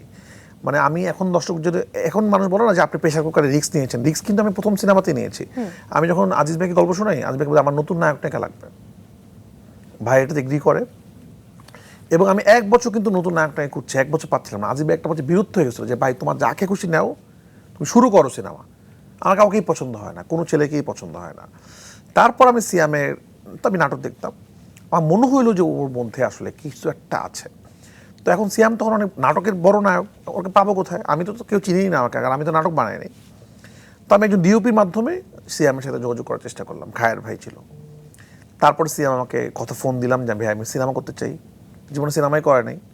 তারপর আমি ওর সাথে দেখা করতে গেলাম একটা শুটিং হাউসে, ও শুটিং করছিল। শুটিং হাউসের ছাদে, আমার এখনও মনে আছে, ছাদের মধ্যে এরকম দোলনা ছিল, দোলনাতে দুলে দুলে আমি ওকে গল্প শোনাইছি। ও দোলনাতে দুলতে ছিল শুটিংয়ের গ্যাপে, নাটকের শুটিং অনেক কষ্ট হয়, এবং সে ইমোশনাল হয়ে গেল এবং সে রাজি। আমার এখনও আগের ফোন, আমি আমার ফোন রেখে দিই, আমার ফোন সেল করি না, ফোনে মেসেজ করে মাত্র দেখি। রাজি হইলো, আমি আসলাম, আজিজ ভাইকে বললাম ভাই নায়ক পেয়ে গেছি, সিয়াম আহমেদ। বলছো ওকে, আমি নাটকে এখন খুব ভালো করতেছে, আচ্ছা ঠিক আছে একদিন দেখা। পূজার তার পরে ছিল, পূজার পরে। ও না, পূজাকে আগে পাইছিলাম, পরে সিয়ামকে পাইছিলাম আগে, যেহেতু সিয়ামের ভিডিওটা আগে দিয়েছি, সিয়ামকে নিয়ে বলতেছি। তারপরে সিয়ামে 2 দিন পর মেসেজ, ভাইয়া, আমার তখন ভাইয়া ভাইয়া বলতাম, আমি সিনেমাটা করতে পারছি না, আমার আব্বু আব্বু রাজি না, কি একটা বিপদ। আবার ওর কাছে যায়, ভাই আপনি কি বলতেছেন, করবেন না? মানে আমি তো আজিজ ভাইকে বলে ফেলছি, আপনি করতে হবে না। ভাইয়া আমার নাটকের কেরিয়ার ঝামেলা, আমি সিনেমা আসলে করতে হবে। এরকম অনেক কিছু চলছে আমাদের মধ্যে। তারপর আমি ওর বাসায় গেছি, আঙ্কেল আন্টিকে কনভিন্স করছি। আঙ্কেল তো খুবই জোস একজন মানুষ, এখন তোমার ফ্যামিলি হয়ে গেছে। তো আজকে যখন সিয়ামের ছবি, সিয়াম আহমেদ বাংলাদেশের এখন একদম সুপারস্টার হওয়ার পথে, আমি সুপারস্টার এখনই বলবো না, কারণ আমার ভাই সুপারস্টার হচ্ছে, স্টার তো হয়ে গেছে অনেক আগে। এখন তার এই যে লাস্ট যে রাক্ষস, যে ব্যবসা, লাস্ট জঙ্গলি, এবং ওর যে কষ্ট, ওর যে ডেডিকেশন, ও সবচেয়ে ভালো গুণ কি সিয়ামের, প্রথম দিন থেকে এখন পর্যন্ত ওর জীবন দিয়ে সিনেমা করে। ওকে মানুষ বলি, সিয়াম তুমি একটু থামো, ও ও জীবন দিয়ে করে, ও জান দিয়ে দেয় ভালো কাজের জন্য, অনেক বেশি পরিশ্রমী আর কি। এই জন্য আল্লাহকে বড় করতেছে। তো আমাদের মনে হয় আমাদের একসাথে জার্নি, একসাথে শুরু করছিলাম, আমরা একসাথে স্বপ্ন দেখছিলাম, এখন আমরা আলাদা আলাদা সিনেমা বানাচ্ছি, কিন্তু এখনও এবার ঈদে ও সিনেমা রিলিজ হওয়ার পর আমার বাসায় গিয়ে আমার আম্মার সাথে দেখা করে আসছে ঈদের দিন। আমার আম্মুর ও দোয়া নিয়ে আসছে আর কি। তো আমিও সিয়ামকে আমার প্রাউড ফিল করি। সামনে আমাদের একটা সিনেমা আসছে আন্ধার। আমি দর্শকদেরকে বলবো যারা সিয়ামের রাক্ষসের ম্যাস অ্যাকশন দেখে খুশি হয়েছেন, আমার অনেকে বলছেন সিয়াম এত বেশি ম্যাচ করে ফেললো, তারা আন্ধারে সিয়ামকে দেখে অবাক হয়ে যাবেন যে মানে সার্টেল অ্যাক্টিং কাকে বলে। সিয়ামে আমাদের সবচেয়ে বড় যোগ্যতা হলো সিয়ামে সব করতে পারে। সে একটা পোড়ামন দুইও করতে পারে, সে একটা টানও করতে পারে, সে একটা রাক্ষসও করতে পারে, সে আন্ধারও করতে পারে। ও একদম জাত অভিনেতা, ওর মধ্যে সব আছে। তো ও সেটা দেখিয়ে দিয়েছে যে না, রোমান্টিক হিরো মানে ও কোনো, ওকে আপনি ট্যাগ দিতে পারবেন না যে সিয়াম একজন রোমান্টিক হিরো। ও কিন্তু সেফ গেম খেলে না, এটাই সবচেয়ে বড় ব্যাপার। ও সব ধরনের সিনেমা করছে এবং সব জায়গায় ও সাকসেসফুল। একদিনে তো কেউ সাকিব খান হয়ে যায় না, বাট সিয়ামের যেভাবে করে সিয়াম আগাচ্ছে, সিয়াম ইনশাল্লাহ আমাদের ইন্ডাস্ট্রি নেক্সট সুপারস্টার হবে ইনশাল্লাহ। ইনশাআল্লাহ। আর পূজাচেরি তা আমার আপন দুইজন, ওর দুজন তো সেম। পূজাচেরির প্রশংসা আমি এবারও দম দেখার পর বলছি, আমি প্রাউড অফ ইউ। মানে পূজাচেরিকে নিয়ে কী বলবো, মানে ওর সাথেও আমাদের প্রথম সিনেমাটা আমরা অনেক দিন শুটিং করছি, 1-1.5 বছর, কিন্তু ফ্যামিলির মতো হয়ে গেছে। আমার আন্টিকে আমি এখনো মিস করি। এবং ভীষণ সবসময় আসতেন তিনি পূজার একটা সাথে। নারীকে, ও তো অল্প বয়স সিনেমা আসছে, ওকে অনেক ফাইট করতে হয়েছে, অনেক কষ্ট করে আসছে দম। এবং দমে যে ওর অভিনয় এবং এত ম্যাচিউরড অভিনয়, এবং নিশু ভাই তো দুর্দান্ত অভিনেতা, নিশু ভাইয়ের টক্কর দিয়ে অভিনয় করা কিন্তু খুব ডিফিকাল্ট। সেখানে এত ভালো ভালো অভিনেতাদের ভিড়ে পূজাচেরি যেভাবে টক্কর দিয়ে অভিনয় করেছেন, এটা আসলে মানে প্রশংসা না করলে হবে না। মানে দমে যতটুকু জায়গা পাইছে, যতটুকু জায়গা ও অদ্ভুত লেভেলে ভালো অভিনয় করেছে। এবং পূজাচেরি যে একজন ভালো অভিনেত্রী, এটা নিয়ে কারো ডাউট নাই। এবং ওর লাইফে অনেক বিভিন্ন রকমের চড়াই উতরাই পার করেছে এবং এখনো খুব ভালো জায়গায় যাচ্ছে। আমি চাই ও অনেক ভালো করুক, কারণ দেখতে সুন্দর ভালো অভিনেত্রী এরকম একসাথে প্যাকেজ হয় না। পূজাচেরি হলো প্যাকেজ, ভালো নাচতে পারে, গানও মনে গাইতে পারে, ভালো অভিনয় পারে, দেখতে সুন্দর, সব কিছু আছে ওর মধ্যে, ফিট, এবং এখন তো আরও ম্যাচিউর হয়ে গেছে। তো আমি আশা করবো পূজাচেরি অনেক ভালো করবে এবং আমি খুব তাড়াতাড়ি চাই, আমার কেন মনে হচ্ছিল যে সেম জুটিকে নিয়ে আরেকটা সিনেমা বানানো, ওই রকম রোমান্টিক একটা ছবি আমি আরেকটা বানানো উচিত। ওই পূজাচেরি এবং সিয়াম আহমেদ, রায়হান রাফি আবার একসাথে যখন আসবে, ওইটা আরেকটা ভয়ঙ্কর কিছু ওয়েটিং। খুব তাড়াতাড়ি আমি চাই। আমরা ওয়েট করে আছি যে সেরকম একটা কাজ আমরা আবার কবে অনেকদিন একসাথে করছি না কাজ, মানে একসাথে লাগবে আসলে একটা কাজ। একদমই তাই। আমি এবার যদি একটু অন্য প্রসঙ্গে যাই, ইদানিং একটা ব্যাপার খেয়াল করেছিলেন কিনা যে আমাদের চারপাশে যে ঘটনাগুলো ঘটে খুবই সিনেমাটিক বা খুবই নাটকীয়, মানুষজন ধরেই নেয় যে এরকম কোনো নাটকীয় ঘটনা নিয়ে সিনেমা বানিয়ে ফেলবেন রায়হান রাফি। সো ইদানিং ঘটে যাওয়া বা বর্তমান সময়ে ঘটে যাওয়া এমন কোনো ঘটনা কি আপনি পেয়েছেন যে সিনেমা মানে সেই ঘটনা নিয়ে সিনেমা বানাতে পারেন? না, এরকম তো অনেক। আমার কি হয়, আমি যে স্টোরিটা আমার কোনো ধাক্কা দেয় আমাকে, আমি এরকম কিন্তু কখনো বানাই না যে এইবার কি বানাবো, এরকম না। যে স্টোরিটা আমাকে আসলে ধাক্কা দেয়, আমার অনেক কষ্ট লাগে, তখন সেই স্টোরি নিয়ে আমি সিনেমা বানাতে চাই আসলে। তো অনেক গল্প এখন, আমি ওরকম গল্প আপাতত নাই, কিন্তু সামনে যদি কোনো গল্প ধাক্কা দেয় আমাকে। কিন্তু আপনার ব্যক্তি জীবনের কোনো ঘটনা আছে যে ঘটনা নিয়ে আপনি সিনেমা বানাতে চান? আমি আমাকে নিয়ে একটা সিনেমা বানাতে চাই কোনো এক সময়, আরো পরে, আরো তাহলে তো ঠিক ধরেছি। তাহলে সেই সিনেমার নাম কি হবে? জানি না নাম কি হবে। আমি জীবন আমি সিনেমা বানাচ্ছি, ডিরেক্টরও জানি তো একটা বিরাট বড় সিনেমার গল্প, ওটা তো বানাবো। ওখানে অভিনয় করবে কি রায়হান রাফি? না না না, এখন একজন অভিনেতা। আমি ক্যামেরার সামনে আসার ইচ্ছা নাই আমার, ক্যামেরার পিছনেই ভালো। কেন, অনেকেই তো থাকে যে একটা ক্যামিও চরিত্রে হয়তো। আমি তো চাইলে আমার সিনেমাতে অভিনয় করতেই পারি, কে আমাকে না করবে? মানে আমি যে আমার সিনেমাতে ভালো ক্যারেক্টার করতেই পারি, আমি তো অভিনয় পারি একটু একটু, হয়তো মানুষ বলে অভিনেতারা তো অভিনেত্রী বলে যে আমি তো অভিনয় দেখাই দিই, তো বাট আমার এই পিছন থেকে এটাই অনেক মজা, এটার মধ্যে একটা নেশা, এটাই শান্তি ক্যামেরার পিছনে। যদি নিজের সিনেমা নির্মিত যে সিনেমা রয়েছে তার মধ্যে থেকে কোনো একটি চরিত্রকে বেছে নিতে বলি, তাহলে আপনি কোন চরিত্রকে বেছে নেবেন নিজের জন্য? আমার সিনেমাতে কি হয়, আমার প্রত্যেকটা চরিত্র আমি প্লে করি, আমি বসবাস করি প্রত্যেকটা চরিত্রই। সেটা পোড়ামন 2-এর সিয়ামের ক্যারেক্টার হোক সুজন শাহ, সেটা পরাণের রোমান হোক, সেটা সুরঙ্গ মাসুদের মাসুদ হোক, এটা তুফান হোক, এটা তাণ্ডবে স্বাধীন হোক, যেই হোক, এটা আমি এই ক্যারেক্টার মধ্যে বসবাস করতে হবে। আমি হিরো যে ক্যারেক্টার মধ্যে আমি বসবাস করি। যদি আমি একটা ক্যারেক্টার বেছে নিতে বলি আপনার নির্মিত সিনেমাগুলোর মধ্যে, বেছে নেওয়া যাবে না। যাবে না, কারণ সবই আমার সিনেমা তো সব। আপনার কাছে হিট সিনেমা এবং ভালো সিনেমা এই দুটোর মধ্যে পার্থক্য কি? ভালো সিনেমাই সিনেমা, হিট সিনেমা কোনো সিনেমা না। পৃথিবীতে দুইটা কথা হয় সিনেমা নিয়ে, good film, bad film. Hit তো সাময়িক একটা ব্যাপার, হিট নিয়ে এত খুশি হওয়ার কিছু নাই। আমি রায়হান রাফির বেশিরভাগ সিনেমাই হিট হয়, তাহলে আমি কি বলবো যে রায়হান রাফি ভালো সিনেমার চাইতে হিট সিনেমা বেশি বানায়? এখন ভালো সিনেমাতে হিট হতে পারবে না এমন তো কথা না। আয়নাবাজি কি ভালো ছবি না? হাওয়া কি ভালো ছবি না? Definitely. অনেক সময় ভালো ছবি হিট হয়, অনেক সময় ভালো ছবি হিট হয় না। কিন্তু আমি যেটা বলতে চেষ্টা করছি, হিট মানেই ভালো ছবি না। পৃথিবী টাইটানিক ভালো ছবি না? লাস্ট যে সিনেমাটা অস্কার জয়ী হলো, জিতলো, এই যে আপনার প্যারাসাইট, সুপার ডুপার হিট ছবি, আবার অস্কার মানে ইয়ে হয়েছে। আর ট্রিপল আর সেটা অ্যাওয়ার্ড পাচ্ছে না। সফল, হ্যাঁ। তো মানে আমি যেটা বলার চেষ্টা করছি যে একটা সিনেমাকে ভালো খারাপ বলতে হবে, এটা ভালো ফিল্ম অথবা খারাপ ফিল্ম। ভালো ফিল্ম যদি হিট হয় তাহলে তো অনেক ভালো। আমাদের সুড়ঙ্গ মানে ক্রিটিক্যালি এক্লেম ছবি, আবার সুপার ডুপার হিট। আমার এরকম অনেক ছবি আছে যেটা মানুষ খুব, প্রেশার কুকার হিট ছবি, আবার ভালো ছবি। তুফান তাণ্ডব হলো যে প্যাকেজিং ফিল্ম। প্যাকেজিং ফিল্ম কিন্তু ডিফারেন্ট ফিল্ম। প্যাকেজিং ফিল্ম এইবার ঈদেও কিন্তু আপনি যদি খেয়াল করে দেখেন, বরণত এক্সপ্রেস এটা কিন্তু একটা সুন্দর প্যাকেজিং ফিল্ম, True. খুব সুন্দর। Humayun Ahmed, Chanchal Chowdhury, Mosharraf Karim, Sariful Razz, Sabila Full Noor. of package. Package আপনি দেখবেন, হাসবেন, এনজয় করবেন। This is packaging film. এরকম সব ধরনের। তুফান ছিল একটা প্যাকেজিং ফিল্ম করছে। সমস্যাটা কোথায়? এখন আমি যদি তুফানই বানাই যাচ্ছি, তুফান হিট, এখন তুফান বানাও, সেটা খারাপ। একটা সব ধরনের সিনেমা বানাবে। তো অবশ্যই আমার কাছে ইম্পর্টেন্ট ভালো ফিল্ম। এবং আমার স্বপ্ন তো ডিফারেন্ট। আমার স্বপ্ন আমি আস্তে আস্তে করে মানুষকে দেখাবো। আমি দর্শকের টেস্ট আস্তে আস্তে করে চেঞ্জ করতে হবে। একদিনে চেঞ্জ করলে হবে না, ব্যাড ডিরেকশন হবে। তো আমি আস্তে আস্তে করে দর্শককে চেঞ্জ, আমি দর্শকের প্রেশার কুকারের মতো সিনেমা, হাইপার লিঙ্ক ফিল্ম দর্শক পছন্দ করে ফেলেছে। এখন যেরকম যে উৎসব, বরণত এক্সপ্রেস পছন্দ করছে, দোম ডিফারেন্ট সিনেমা। তো দর্শকের রুচি কিন্তু চেঞ্জ হয়েছে। একসময় এই ধরনের সিনেমা কেউ কল্পনা করেনি ব্যবসা করবে, এখন ব্যবসা করছে।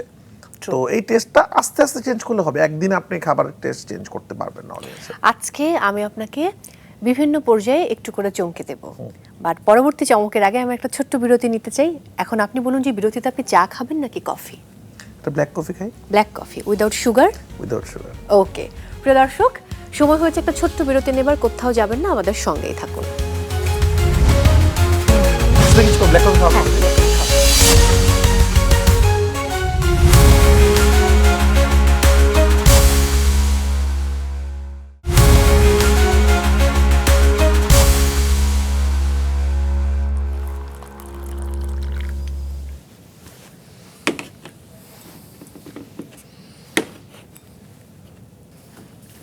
Thank you. Without sugar.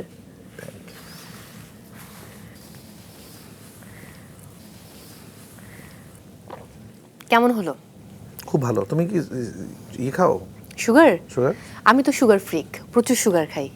আর প্রিয় দর্শক, আপনাদেরকে আরো একবার ওয়েলকাম করছি। স্টার নাইটের সঙ্গে আছি মৌ, আর আমাদের সঙ্গে রয়েছেন hit machine, the director Raihan Rafi. ফিরে এলাম বিরতি থেকে। এবার আমি একটু হট টপিকে যাব, যেহেতু গরম গরম কফি দিয়েছি। আমরা সবসময় কিন্তু গল্প শুনি বা গসিপিং শুনি যে নায়ক নায়িকা প্রেম করছে, কিন্তু আপনি একেবারেই ব্যতিক্রম।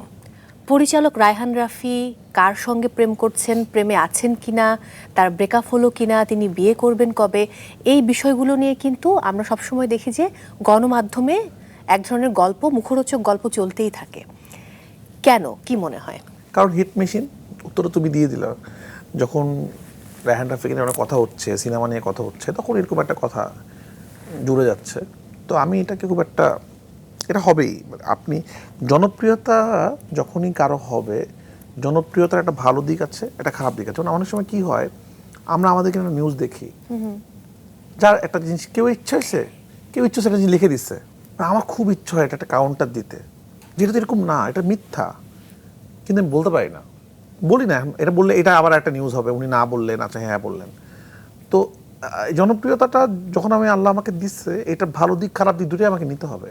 তা আমার মনে হয় এটা ওই জন্যই। আজকে আর কোনো ডিরেক্টরের নিয়ে এটা কেন হচ্ছে না, আমাকে নিয়ে কেন হচ্ছে, এটা সারা পৃথিবীতেই এটা হয়।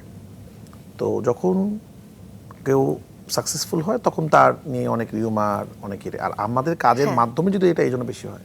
আমি এটা অভ্যস্ত সরাসরি হয়েছি। প্রশ্নটা করি যে are you single right now, নাকি পরাণের ভেতর কোনো মায়াবতী বসে আছে? হ্যাঁ, সিঙ্গেল। সত্যি? আমি সিঙ্গেল, হ্যাঁ। আচ্ছা, তাহলে আমি আরেকটু আগাতে চাই। তমা মির্জা এবং রায়হান রাফি, এই দুটো নাম, দুজন মানুষই আমার কাছের। আমি কাউকে কষ্ট দিতে চাই না, কিন্তু যেহেতু আমি উপস্থাপকের চেয়ারে বসে আছি, দর্শকের মানে পার্সপেক্টিভ থেকে আমি কিছু প্রশ্ন হয়তো করতে চাই। সো এই জুটিকে আমি একসাথে অনেকবার পেয়েছি, তাদের ইন্টারভিউ করেছি, সেখানে অনেক রোমান্টিক কথোপকথন, বিয়ে তারা কবে কোনোদিন করছে। রোমান্টিক কথা বলিনি। যাই হোক, হয়েছে, আমার কাছে এরকম ডকুমেন্টস আছে। সো আমি তোমার একটা ইন্টারভিউ দেখলাম, এবং যেমনটা আমরা শুনছি যে সেই বন্ধুত্বটা আগের মতো নেই, হয়তো ব্রেকআপ হয়ে গেছে। এই প্রসঙ্গে রায়হান রাফি আজকে যদি একটু মুখ খুলতেন। আমি পার্সোনাল লাইফ নিয়ে কথা বলতে চাই না। মুখ কি করবো, মানে আমাদের একটা সম্পর্ক ছিল, সেই সম্পর্কটা এখনো আগের মতো নাই, এটাই আর কি। এখন সম্পর্ক তো যে হবেই, সম্পর্ক সবসময় একরকম থাকবে না। তো বাট আমি অ্যাজ এ অভিনেত্রী তো আমি যাকে অনেক সম্মান করি, ভালোবাসি, মানুষ হিসেবে মানুষকেও পছন্দ করি অ্যাজ এ মানুষ, কিন্তু সম্পর্কের এরই তো একটা সম্পর্ক থাকবে, সম্পর্ক থাকবে না, এরকম খুব স্বাভাবিক, দুজন ভালো স্বাভাবিক মানুষের ব্যাপার আর একসাথে কি, হয়তো সব নাও থাকবে না। মিলতে বাট পারে। আমি আসলে সারা কোনোদিনও, মানে আমি এটার আজকেই বললাম আমি সিঙ্গেল, বাট আমি এটা নিয়ে আসলে কোনোদিনও কথা বলিনি। তোমার কয়েক জায়গায় কথা বলছে, বাট আমি এটা নিয়ে খুব বেশি মানে কারণ আমি এটা মানুষকে, এটা আমার পার্সোনাল লাইফ। আমি কথা বলবো আমার সিনেমা নিয়ে, আমি কথা বলবো আমার সিনেমা কবে রিলিজ হবে, আমার অভিনেতা অভিনেত্রীকে নিয়ে। প্রতিটা মানুষের জীবনে একটা পার্সোনাল লাইফ আছে, আমাদের একটা ফ্যামিলি আছে। আমি আমার ফ্যামিলিকে সামনে আনবো কেন? তো আমি যেহেতু মানুষকে বলেও রিলেশনশিপে যাইনি, তা আমি রিলেশনশিপ ব্রেকআপ হওয়ার মানুষকে বলবো কেন? Exactly. এটা পার্সোনাল। তো হ্যাঁ, আমি যেহেতু ডিরেক্টর, আমার যেহেতু সিনেমা হিট হচ্ছে, যেহেতু আল্লাহ তাআলা আমাকে একটা সম্মান দিয়েছে, তো হ্যাঁ আমাকে নিয়ে গসিপ হবে, অনেক ম্যাক্সিমাম গসিপ মিথ্যা হয়, কিছু সত্যি হয়, কিন্তু আমি এটাকে মানে প্রথমত মন খারাপ হতো, এখন মন খারাপ করি না। কিন্তু ওই জন্য আমি এটা নিয়ে খুব একটা কথা বলিনি কখনো, এটা ব্রেকআপ হওয়ার পর বলিনি, মানুষ জানছে বুঝছে। আরেকটা নাম কিন্তু খুব শোনা যায় রাফি ভাই, যেমন চলে আসছে যে খুবই উদীয়মান একজন অভিনেত্রী বা মডেল, যেটাই বলি, নাজনীন নাহার আমি নিহা। আজকে প্রথম শুনলাম। আপনি তার নাম আগে কখনো শুনেন? না, আমার সাথে এটা না, এরকম gossip- একটা কথা আছে যে আপনার সাথে তার ইকুয়েশনটা কি, যদি জানতে চাই তাহলে কি কোনো বলবেন? ইকুয়েশনই নেই। ঝামেলা কি হয়, আমি সবাইকে নিয়ে, আমি যাকে নিয়ে সিনেমা বানাই, সমস্যাটা হয়েছে কি, একজন মানে আমি যাকে নিয়ে সিনেমা বানাই তার সাথে একটা গুঞ্জন শুরু হয়েছে, কি এটা অদ্ভুত।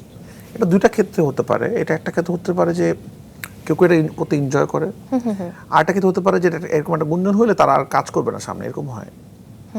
এর আগে বুবলিকে নিয়ে হয়েছে, রাইট, বুবলিকে নিয়ে অনেক কথা হয়েছে আপনাকে নিয়ে। অনেককে নিয়ে হয়েছে, কাকে নিয়ে হয় না, মেসের মানুষকে নিয়ে হয়েছে। মানে আর এখন তো হট টপিক হচ্ছে প্রেসার কুকার থেকে বের হয়ে আসা নাজিফা তুষি, যে তার সঙ্গে আপনার কিছু একটা হয়তো চলছে। ওটা না হইলে মারিয়া শান্তর সাথে হইতো, মানে কারো না কারোর সাথে হইতো, নাহলে আবার বলতো মানে তাহলে মারিয়া শান্তকে নিয়ে না বলে কেন নাজিফা তুষি? সেটা যায় না। এর আগে তো বুবলিকে নিয়ে বলছিল টানের সময়, তো বুবলির সাথে আমাকে কিছু হইলো না।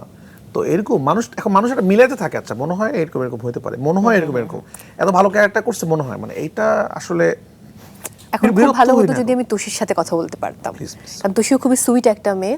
যাই হোক, এই গল্পে আমার প্রেশার কুকারে এত সুন্দর একটা সিনেমা, এটা নিয়ে আলোচনা থেকে প্রেশার কুকারের সাথে রায়হান রাফি প্রেমটা নিয়ে কেন আলোচনা হবে, এটা আমি বুঝি না। ওই যে আপনি হট টপিক হিট মেশিন, এই জন্য এই জন্য হয়তো এবার আপনার বিশ্বাস করো হ্যাঁ, আমি তোমার সাথে সিনেমা করি, তোমার সাথে নিউজ হবে প্রেম করছেন হায় হায়। মৌ এবং রায়হান রাফি। আমি ভয় পাচ্ছি এই জন্য যে স্ক্রিনে চোখ রাখি, আপনার এই ভয়কে নায়িকারা আমরা কাজ করবো না কখনো। অবশ্যই কাজ করবো, কেন কাজ করবো এক্স্যাক্টলি। না? তো এই গসিপিং থাকবে, এর বাইরে থেকে আমাদের ভালো কাজ করতে হবে। Definitely. প্রেম ভালোবাসা প্রত্যেক মানুষের জীবনে আসে, সেটা যদি ভালোভাবে হয় সেটা হবে, কিন্তু এটার সাথে কাজের সম্পর্কটা আমি আবার বলি, আমি তোমার সাথে আমার রিলেশন যখন ছিল তখন আমি কিন্তু তুফান তাণ্ডবের মতো সিনেমা করেছি, আমরা একসাথে কাজ করি নাই।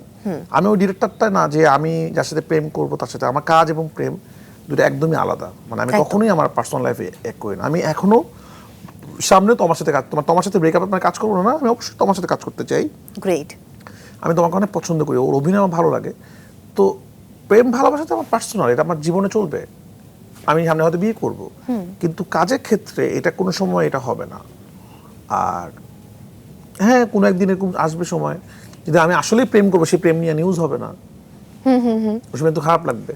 তো এটাই তো জীবনের আনন্দ, যে প্রেম করি না করি এরকম একটা কথা হবে, মানে স্বাভাবিক, আমি জানি সামনেও হবে, আমার সামনে সিনেমা যে নায়িকা সে তার সাথেও এটা হবে, তো এটা হতেই থাকবে। এটা হতেই থাকবে। বাট এখন আমরা নায়িকাদের গল্পে ফিরে আসি আবার। নাকি নায়কদের নায়িকারা গল্প? আবার নায়িকাদের গল্পে তো হ্যাঁ। ছিলাম আমরা, এখন আরে আবার এই নায়িকাদের যে গল্পে। স্ক্রিনে যাব, নায়িকারা আপনাকে নিয়ে কি ভাবে সেটা তো জানতে ও, হবে, please, চলুন please, দেখি। নায়িকারা কিভাবে।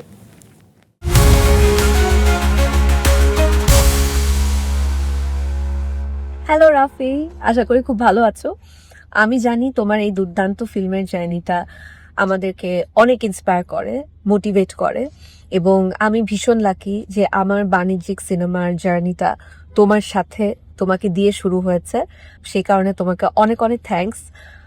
আমি দেখেছি তুমি কিভাবে করে কাজ করো, কতটা ডেডিকেশন দিয়ে কাজ করো, এবং আন্টির প্রতি তোমার যে ভালোবাসা সেটা তোমাকে কতটা ইন্সপায়ার করে আরো ভালো কাজ করতে। সো আমি আশা করব এভাবে করেই তুমি আমাদেরকে আরো দুর্দান্ত দুর্দান্ত সিনেমা উপহার দিবে এবং ভবিষ্যতে আরো অনেক অনেক সাকসেসফুল হবে, অনেক দূর যাবে। Raihan Rafi, the name itself is a brand now. এবং রায়হান রাফিকে এই জন্য আমি অনেক অনেক ধন্যবাদ জানাতে চাই দর্শক হিসেবে, যে প্রত্যেক বছর তার এক একটা সিনেমা দর্শকদের জন্য ট্রিট হয়ে থাকে। এবং সেই সাথে আমি অভিনন্দনও জানাতে চাই প্রেশার কুকারের জন্য।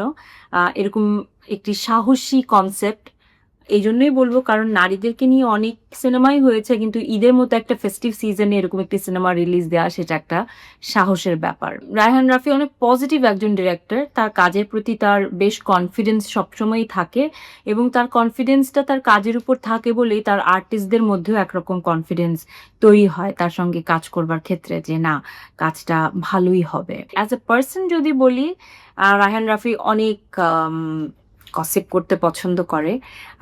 আমি যতদিন তার সঙ্গে তুফানে কাজ করেছি আমি দেখেছি তার মধ্যে অনেক কি বলবো গসিপের ভান্ডার রয়েছে। সো মৌসুমী মৌ চেষ্টা করো তার কাছ থেকে কিছু গসিপ বের করবার। সেই সাথে রায়হান রাফি সম্পর্কে বলবো, Raihan Rafi is a very good actor. যখন আমাদেরকে সিন ব্রিফ করতো তখন রায়হান রাফি ওই সিনটার ওই ক্যারেক্টারটা পুরো অ্যাক্টিং করে দেখাতো with expression.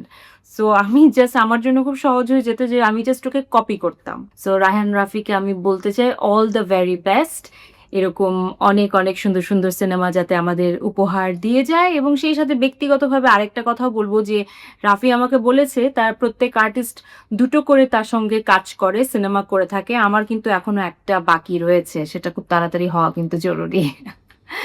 All the very best Rafi, wish you many many good lakh.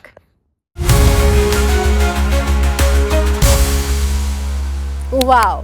So আপনার দুই নায়িকার কথা শুনে ফেললাম, নাবিলা এবং সাবিলা। দুজনকে নিয়ে শুনবো। প্রথমে শুনতে চাই নাবিলা আপুর প্রসঙ্গে, কারণ নাবিলা আপু যেহেতু আমার এই ইন্ডাস্ট্রির বড় বোন, এবং তিনি কিন্তু বলেছেন আপনি প্রত্যেককে নিয়ে দুটো করে কাজ করেন। তার প্রশ্নের উত্তর আগে দিন যে তাকে নিয়ে আপনি পরে আবার কবে কাজ না, করবেন। খুব তাড়াতাড়ি কাজ করবো। নাবিলা আপু তো আমার জন্য খুব লাকি, বাহ। এবং এটা তুফানের খুব মজার কাহিনী ছিল। আমাদের সুরঙ্গর সাকসেস পার্টি ছিল একটা। তো আমি মনে মনে ঠিক করছিলাম পরের সিনেমাটা আমি কাকে, মানে আমি তো ও আমার মনে আছে সেটা। হ্যাঁ হ্যাঁ, তো আমি ওই দিনই আমার ওনার সাথে দেখা হয়, এবং আমি মনে মনে ঠিক করে রাখি যে ওনাকে আমি কথা বলছিলাম যে আমি নেক্সট সিনেমাতে ওনাকে নিয়ে কাজ করব তুফানে। তো তারপর দেখি অনেক নিউজ অমুকের সাথে। আরেকটা কথা আমি একটু বলতে চাই এই প্রোগ্রামটাতে, আজকে অনেক কথা বলছি, এটা অনেক আর্টিস্টরা ভুল বুঝতে পারে। কি হয় অনেক সময় সাংবাদিকরা একটা প্রেডিকশন করে ফেলে, যেমন কোনো সিনেমাতে মনে হয় উনি থাকছেন, মনে হয় উনি নাম দিয়ে ছবি দিয়ে একটা নিউজ একবার বের হয়ে গেলে এটা নিউজ সবাই কপি করতে, এবং আমরা কিন্তু বিব্রত হই অনেক সময়। বিব্রত হই। অনেক আর্টিস্টরা ভাবে কি এটা হয়তো ডিরেক্টররাই মানে করিয়েছে, আসলে আমরা এটা করাই না, আমরা আটকাইতেও পারি না, আমরা কিভাবে আটকাবো। তো এটা অনেক সময় হয়ে যায়। তো তুফান সময় এটা হচ্ছে অনেকের নাম আসতেছিল, বিশ্বাস করে আমরা জানি না। আমি তো প্রথম দিনই নাবিলা আপুকে ঠিক করে রাখছি যে আমি নাবিলাকে, তারপরে তো আমরা ঘোষণা করলাম এটা। এবং তুফান দিয়ে তো বাংলাদেশের কমার্শিয়াল সিনেমার একটা নতুন জাগরণ তৈরি হলো আর কি। এবং এত ভালো অভিনয়, এবং আমি খুব এনজয় করেছি কাজ করতে। এবং আমার মজা ব্যাপারে দুজন ব্যাক টু ব্যাক ভিডিও দেখলাম, দুজনেই আমার সাকিব খানের নায়িকা। হ্যাঁ, নামও সেম, নাবিলা সাবিলা। তো যাই হোক, আমি খুবই এনজয় করেছি কাজ করে। বাট হ্যাঁ, তুফানে আমি নাবিলার সাথে কাজ করে তৃপ্তিটা শেষ হয়নি, কারণ অনেক যেহেতু কমার্শিয়াল সিনেমা ছিল। আমি আসলে সুরঙ্গর মতো, পরাণের মতো, অথবা প্রেশার কুকারের মতো এমন একটা সিনেমা, চ্যালেঞ্জিং ক্যারেক্টার, সেরকম একটা কিছু করতে চাই। আমি ওকে মিস ইউজ করতে চাই না। তো আমি খুব তাড়াতাড়ি নাবিলাপুর সাথে কাজ করবো, এবং আমি এমন একটা কিছু করতে চাই যেটাকে কেউ তাকে ভাবে নাই। এই যে সহজ সরল তার চেহারা, সবাই তাকে এরকম ক্যারেক্টার দেয়, তো তাকে একটু অন্য কিছু, সহজ সরলের বাইরে সেরকম কিছু করাতে চাই আমি ইনশাল্লাহ, এবং খুব তাড়াতাড়ি হবে। হ্যাঁ, আমি সবার সাথে দূরে দূরে কাজ করি। নাবিলাপুর সাথে একটা হয়ে গেছে, আর সিনেমা তোমার সাথে একটা হয়ে গেছে, সাবিরের সাথেও 3টা পাওনা রয়ে গেছে আমার। ওকে, তার মানে প্রিয় দর্শক, আজকে কিন্তু রায়হান রাফি কথা দিলেন নাবিলা আপু, সাবিলা এবং তমা, এই তিনজনের সাথে আরো একটা একটা করে সিনেমা বাকি রয়েছে। যাই হোক, এবার চলে যাব সাবিলার প্রসঙ্গে। তাকে নিয়ে আপনি কি বলবেন? এত দুষ্ট, হ্যাঁ অনেক দুষ্ট, বোঝা যায় না কিন্তু। তিরিমিরি করতে থাকে সবসময়, তিরিমিরি করতে থাকে। আমার বুদ্ধিমান মাশাআল্লাহ, অনেক পরিশ্রমী, এবং সবচেয়ে ওর ভালো গুণ কি, সবারই গুণটা আছে, বাট ও টাইম মেনটেন করতে পারে। ও যখন বলে আমি আসি, ও মানে তাণ্ডবে ওকে দেখছি যে কিভাবে দিনের উঠে নাচ প্র্যাকটিস করতেছে, গান করতেছে, অভিনয় করতেছে একসাথে, ওর মধ্যে না ভালো কাজের একটা ইয়ে আছে ও অনেক এনার্জেটিক। এবং পার্টি আমার খুব ভালো লাগে, ও সব কিছু করে, ও কাজও করে, এনজয় করে, ঘুরতে যায়, শপিং করে, যেটা আমার মতো। আমি কিন্তু অনেক কিছু করি জীবনে, আমি ঘুরি, খাই দাই, আবার কাজও করি, মানে আমি জীবনটাকে এনজয় করার চেষ্টা করি। মানে জীবন মানে সারাদিন কাজ কাজ কাজ না, আমি কাজও করি, ঘুরি, দেশে বাইরে যাই, শপিং করি, এটা সেটা করি। তো ওর মধ্যেও এটা আছে, আমি দেখছি যে ও খুব পজিটিভ এবং আনন্দ ফুর্তি করতে থাকে। সারপ্রাইজ দেওয়ার বেলা উস্তাদ, সবাবেলা আরে বাহ, দাওয়াত টাওয়াত হলে সবার আগে চলে আসে। এখানে ও যখন থাকে, ও যেখানে থাকবে সেখানে ও জমায় ফেলতে পারে আর কি। এবং সাবিলা একটা কোন, সাবিলা আমার কাছে মনে হয় ও অনেক ভালো অভিনেত্রী। ওর অভিনয়ের ম্যাজিক এখনো মানুষ দেখেই নাই, এর সামনে হয়তো দেখবে। আমি জানি যতটুকু, যে কটা কাজ আমি দেখেছি ওর, সবাই না আমরা কি করি, মানে নায়িকাদের, আমি পেশাগত থেকে মাত্র শুরু করছি এটা। সিনেমার গল্পগুলো তো খুবই হিরো কেন্দ্রিক গল্প হয়, নারীদের অ্যাক্টিং করার জায়গা থাকে না।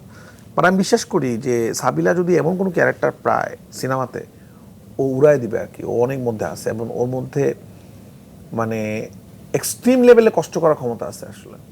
তা আমি সাবিলা অনেক অনেক মানে ভালো আশা করি সামনে। এবারে যে তো ব্লকবাস্টার দিল, তো ব্যাক টু ব্যাক হিট। সাবিলা তো আমার সিনেমায় লঞ্চ হইলো আর কি, একদম। তো সামনেও আরো হিট দিবে এবং আমরা এরকম একসময় বলবো সাবিলা মানে হিট, এরকম একটা নাম আমরা দিয়ে দিব। আপনার আরো দুই নায়িকা, তুফানের মিমি চক্রবর্তী এবং তাণ্ডবের জয়া আহসান, দুই নায়িকা নিয়ে কাজ করতে গেলে কি কখনো প্রবলেম ফেস করেন? না, একদমই করেননি? কোনোদিনও করিনি। তবে চার নাই কেন করলাম। আচ্ছা, এমনিতে আপনার কাছ থেকে পুরোপুরি প্রেমের সিনেমা কিন্তু আমরা সেভাবে পাইনি। মানে পোড়ামন 2 এর কথাও যদি যাই কিংবা পরাণের কথা যদি আসি, প্রেমের ছিল কিন্তু অনেক অ্যাগ্রেসিভ ব্যাপার স্যাপার ছিল। সো পিওর প্রেমের গল্প বা 100% প্রেমের গল্প আপনি কবে নির্মাণ করবেন? যখন আমি 100% পিওর প্রেম করবো তখন। প্রিয় দর্শক, তার মানে আজকে স্টার নাইটে কিন্তু রায়হান রাফি স্বীকার করলেন যে তিনি পিওর কিংবা 100% প্রেম কখনো করেন না। প্রেম আমাদের প্রেমগুলো কি থাকে, আমাদের প্রেমগুলো তো আমার, এটা সত্যি কথা, যে কোনো ডিরেক্টরের যে সিনেমাগুলো থাকে, আমার যে পুরুষ ক্যারেক্টারগুলো তো আমার মতো, মানে আমি যেরকম থাকি সেরকম এগ্রেসিভ, অনেক ভালোবাসে। এবার আপনি লাইনে এসেছেন রাফি ভাই। পরাণের রাজ কিন্তু মিমকে অনেক ভালোবাসতো, হ্যাঁ, মাসুদ কিন্তু ময়নাকে অনেক ভালোবাসতো, সুজন কিন্তু অনেক ভালোবাসতো। আমার সিনেমার হিরোগুলো যে চরিত্র তো আমার মতো। ফান করলাম আর কি, ফান করলাম। আমি সামনে ইচ্ছা আছে, তো আমি শুধু রোমান্টিক সিনেমা বানালে তো আসলে ওয়ার্ক করবে না। ওরকম শুধু খুবই সুন্দর রোমান্টিক প্রেমের মধ্যে তো উথাল পাতাল থাকবেই। সবার প্রেমে, তোমার প্রেমের জীবন খুব স্মুথ থাকে, উথাল পাতাল আছে না? প্রেম মানে উথাল পাতাল, প্রেম স্মুথ হয় না। বাট হ্যাঁ, আমি একটু আরামের প্রেমের গল্প বানাতে চাই। পেশা করে প্রেমের গল্পটা খুব ডিফারেন্ট ছিল, এটা মানুষ আরাম পাইছে। সামনে আমি আমার কয়েকটা স্ক্রিপ্ট আছে, খুব তাড়াতাড়ি হয়তো আমি খুবই, আমার মনে হচ্ছে যে আমি একটু রোমান্টিক ছবি বানাবো, শুধু রোমান্টিক ছবি, শুধু রোমান্টিক। আমি রোমান্টিক ছবি ভালো বানাই, মনে রোমান্টিক সিনগুলো তো ভালোই হয় আমার সিনেমার। ওই হোপ যে সেটা অনেক ভালো হবে। ব্যক্তি জীবনে নিজেকে কতটা রোমান্টিক মনে করেন আপনি? নিজে মনে করার কাছে কিছু নাই, মানুষ মনে করবে, আমার পার্টনার মনে করবে। ওটা পার্টনার বলবে, মানুষ মানে কি পার্টনার বলবে। হ্যাঁ, এক্স্যাক্টলি। সিনেমা ছাড়া গত কয়েক বছরে আপনার আর কি নেশা রয়েছে? গাড়ির নেশা। ও, এখন তো জানতে ইচ্ছে করছে যে আপনার লেটেস্ট গাড়ির মডেল বা কোন গাড়ি আপনি ইউজ করছেন এই মুহূর্তে? মার্সিডিজ ইউজ করছি। ওকে, ওরে বাবা। আপনি জনপ্রিয় আমার হওয়ার, অফিসে গাড়ি, আমার বাসায়ও মানে গাড়ি, আমার লাইফের জীবনে খুব স্পেসিফিক নেশা আছে। গাড়ি, সিনেমা, আমার মা, এই আমার এই মানে এগুলো আমার, এইটাই আমার লাইফ। তো আমার অফিসে আমার মা বাবার ছবি আছে, প্রচুর ছোট ছোট খেলনা গাড়ি এবং সিনেমার ক্যামেরা, সিনেমার পোস্টার। তো আমার জীবনে খুব স্পেসিফিক জীবনে। হ্যাঁ, আমার বাসায় আমি একটু বাসার সাজা রাখতে পছন্দ করি, এগুলো আমার পছন্দ একটু। কিন্তু ওই যে গাড়ির প্রতি আমার একটা ফ্যাসিনেশন ছোটবেলা থেকে প্রচুর, আমি খেলতাম না ছোটবেলা, গাড়ি দিয়ে খেলতাম আগে। আচ্ছা। আর শপিং করতে আমার খুব পছন্দ। তো এইগুলোই আমার লাইফ আর কি। আর সিনেমাকে আমি অনেক বেশি, ইদানিং আপনি একটু বেশি ফ্যাশনেবল হয়ে গেছেন। তাই নাকি? হ্যাঁ, আমার তাই মনে হয়, যে কবার দেখা হলো আমাদের করার পর মনে হয় জোর করে আমাকে যে এরকম, আমি কিন্তু প্রথম ব্লেজার পরছি লাগছে। হ্যাঁ, ছবিটা পছন্দ হয়েছে আপনার? হ্যাঁ, খুব পছন্দ হয়েছে। তোর আমি একটু শুকনো ছিলাম, আমি আবার শুকিয়ে যাওয়ার চেষ্টা করছি। কোনো ব্যাপার না, আপনি আবার শুকিয়ে যান। এবার চলে আসি অন্য প্রসঙ্গে। জনপ্রিয় হবার পর পুরনো বন্ধুদের সাথে কি আর আড্ডা দিয়েছেন বা তাদের সাথে যোগাযোগ হয়? একটু কম হয়, এটা জনপ্রিয়তার কারণে কম হয় না, ব্যস্ততার কারণে কম হয়। যেমন আমি প্রেক্ষাগৃহে শেষ করে কিন্তু আমি নতুন কাজে, আমার অলরেডি আমি আজকে কিন্তু নতুন কাজে প্রি প্রোডাকশন থেকে আসলাম। তো আমি তো অনেক কাজ করি এবং আমি তো আসলে একটা কাজের পর আরেকটা কাজে প্ল্যানিং শুরু হয়ে যায়, তো আমি সময়টা পাই না। এটা একটা সমস্যা। যখন সময় পাই, আমার স্কুল ফ্রেন্ড যারা আছে, আমাদের একটা গ্রুপ আছে, মাঝে মাঝে আমার দেখা হয় আর কি। বাট হ্যাঁ, অনেক বেশি দেখা হয় না, বাট মাঝে মাঝে দেখা হয়। এমন কোনো শিক্ষকের কথা যদি আজকে আমি জানতে চাই, যে শিক্ষকের শেখানো মূল্যবোধ আপনি এখনো জীবনে বহন করেন, তাহলে কোন শিক্ষকের কথা বলবেন? আমার একজন স্যার ছিল, আবু সাদাত লুলু, আমার টিচার ছিল। তার কাছ থেকে আমি সে আবার অভিনয় করতো, মানে আমাদের মঞ্চনাটক ডিরেকশন দিত আমাদের মাদ্রাসাতে। উনি আমার অনেক বড় ইন্সপিরেশন ছিল অভিনয় শেখার। তো এখনো আমি যখন খুব মন খারাপ থাকে বা কি করব, তাকে ফোন করি এবং উনি আমাকে হেল্প করে বা উনি আমাকে পরামর্শ দেয়। ওনাকে আমি অনেক মিস করি আর কি, ওই স্যারকে। এবং আমার জীবনের অর্জনের বা আমি রায়হান রাফি হওয়ার পিছনে ওনার অবদান আছে। উনি আমাকে অনেক পজিটিভলি ভাইব দিয়েছে। তো আমি লুলু স্যারকে অনেক বেশি সম্মান জানাতে চাই। এবং উনি আসলে আমার জীবনের একটা, ওনার সাথে যদি আমার পরিচয় না হতো, ওনার সান্নিধ্য না পাইলে আমি হতে পারতাম না। ওনার কাছ থেকে অনেক কিছু শিখেছি। অভিনয়ের যে মজাটা, এটা আমি ওনার কাছ থেকে শিখেছি। এখন ওনার সাথে মানুষের কথা হয়, ইভেন আমাদের প্রেশার কুকারে যে লাস্ট আমি একটা গান, একটা হাম দিয়ে সিনেমাটা শেষ হয়। তো আমি তাকে ফোন করে বলছি, স্যার আমার এমন একজন বাচ্চা লাগবে যে বাচ্চার গান, মানে খালি গলা গান শুনলে হৃদয় ঠান্ডা হয়ে যায়। তো উনি আমাকে সাথে সাথে একটা মাদ্রাসার বাচ্চা দিয়েছে, নাম্বার দিয়েছে, তাকে কথা বলি। সে ওই লাস্টে একটা গান হয় প্রেশার কুকারে, মাওলায়া সল্লি, একটা হাম, ইসলামী গান। তো ছোট্ট একটা বাচ্চা। তো উনি আমাকে এখনো প্রতিনিয়ত, আমার এখনো যদি কিছু জানার ইচ্ছা হয়, কোনো গল্প লিখতে গিয়ে কোনো মানে হাদিসের প্রয়োজন হয় বা কিছু লিখতে হয়, আমি তাকে ফোন করি এবং সবসময় উনি আমাকে সময় দেয়। গ্রেট। প্রেশার কুকার সিনেমায় আবার একটু ফিরে আসি।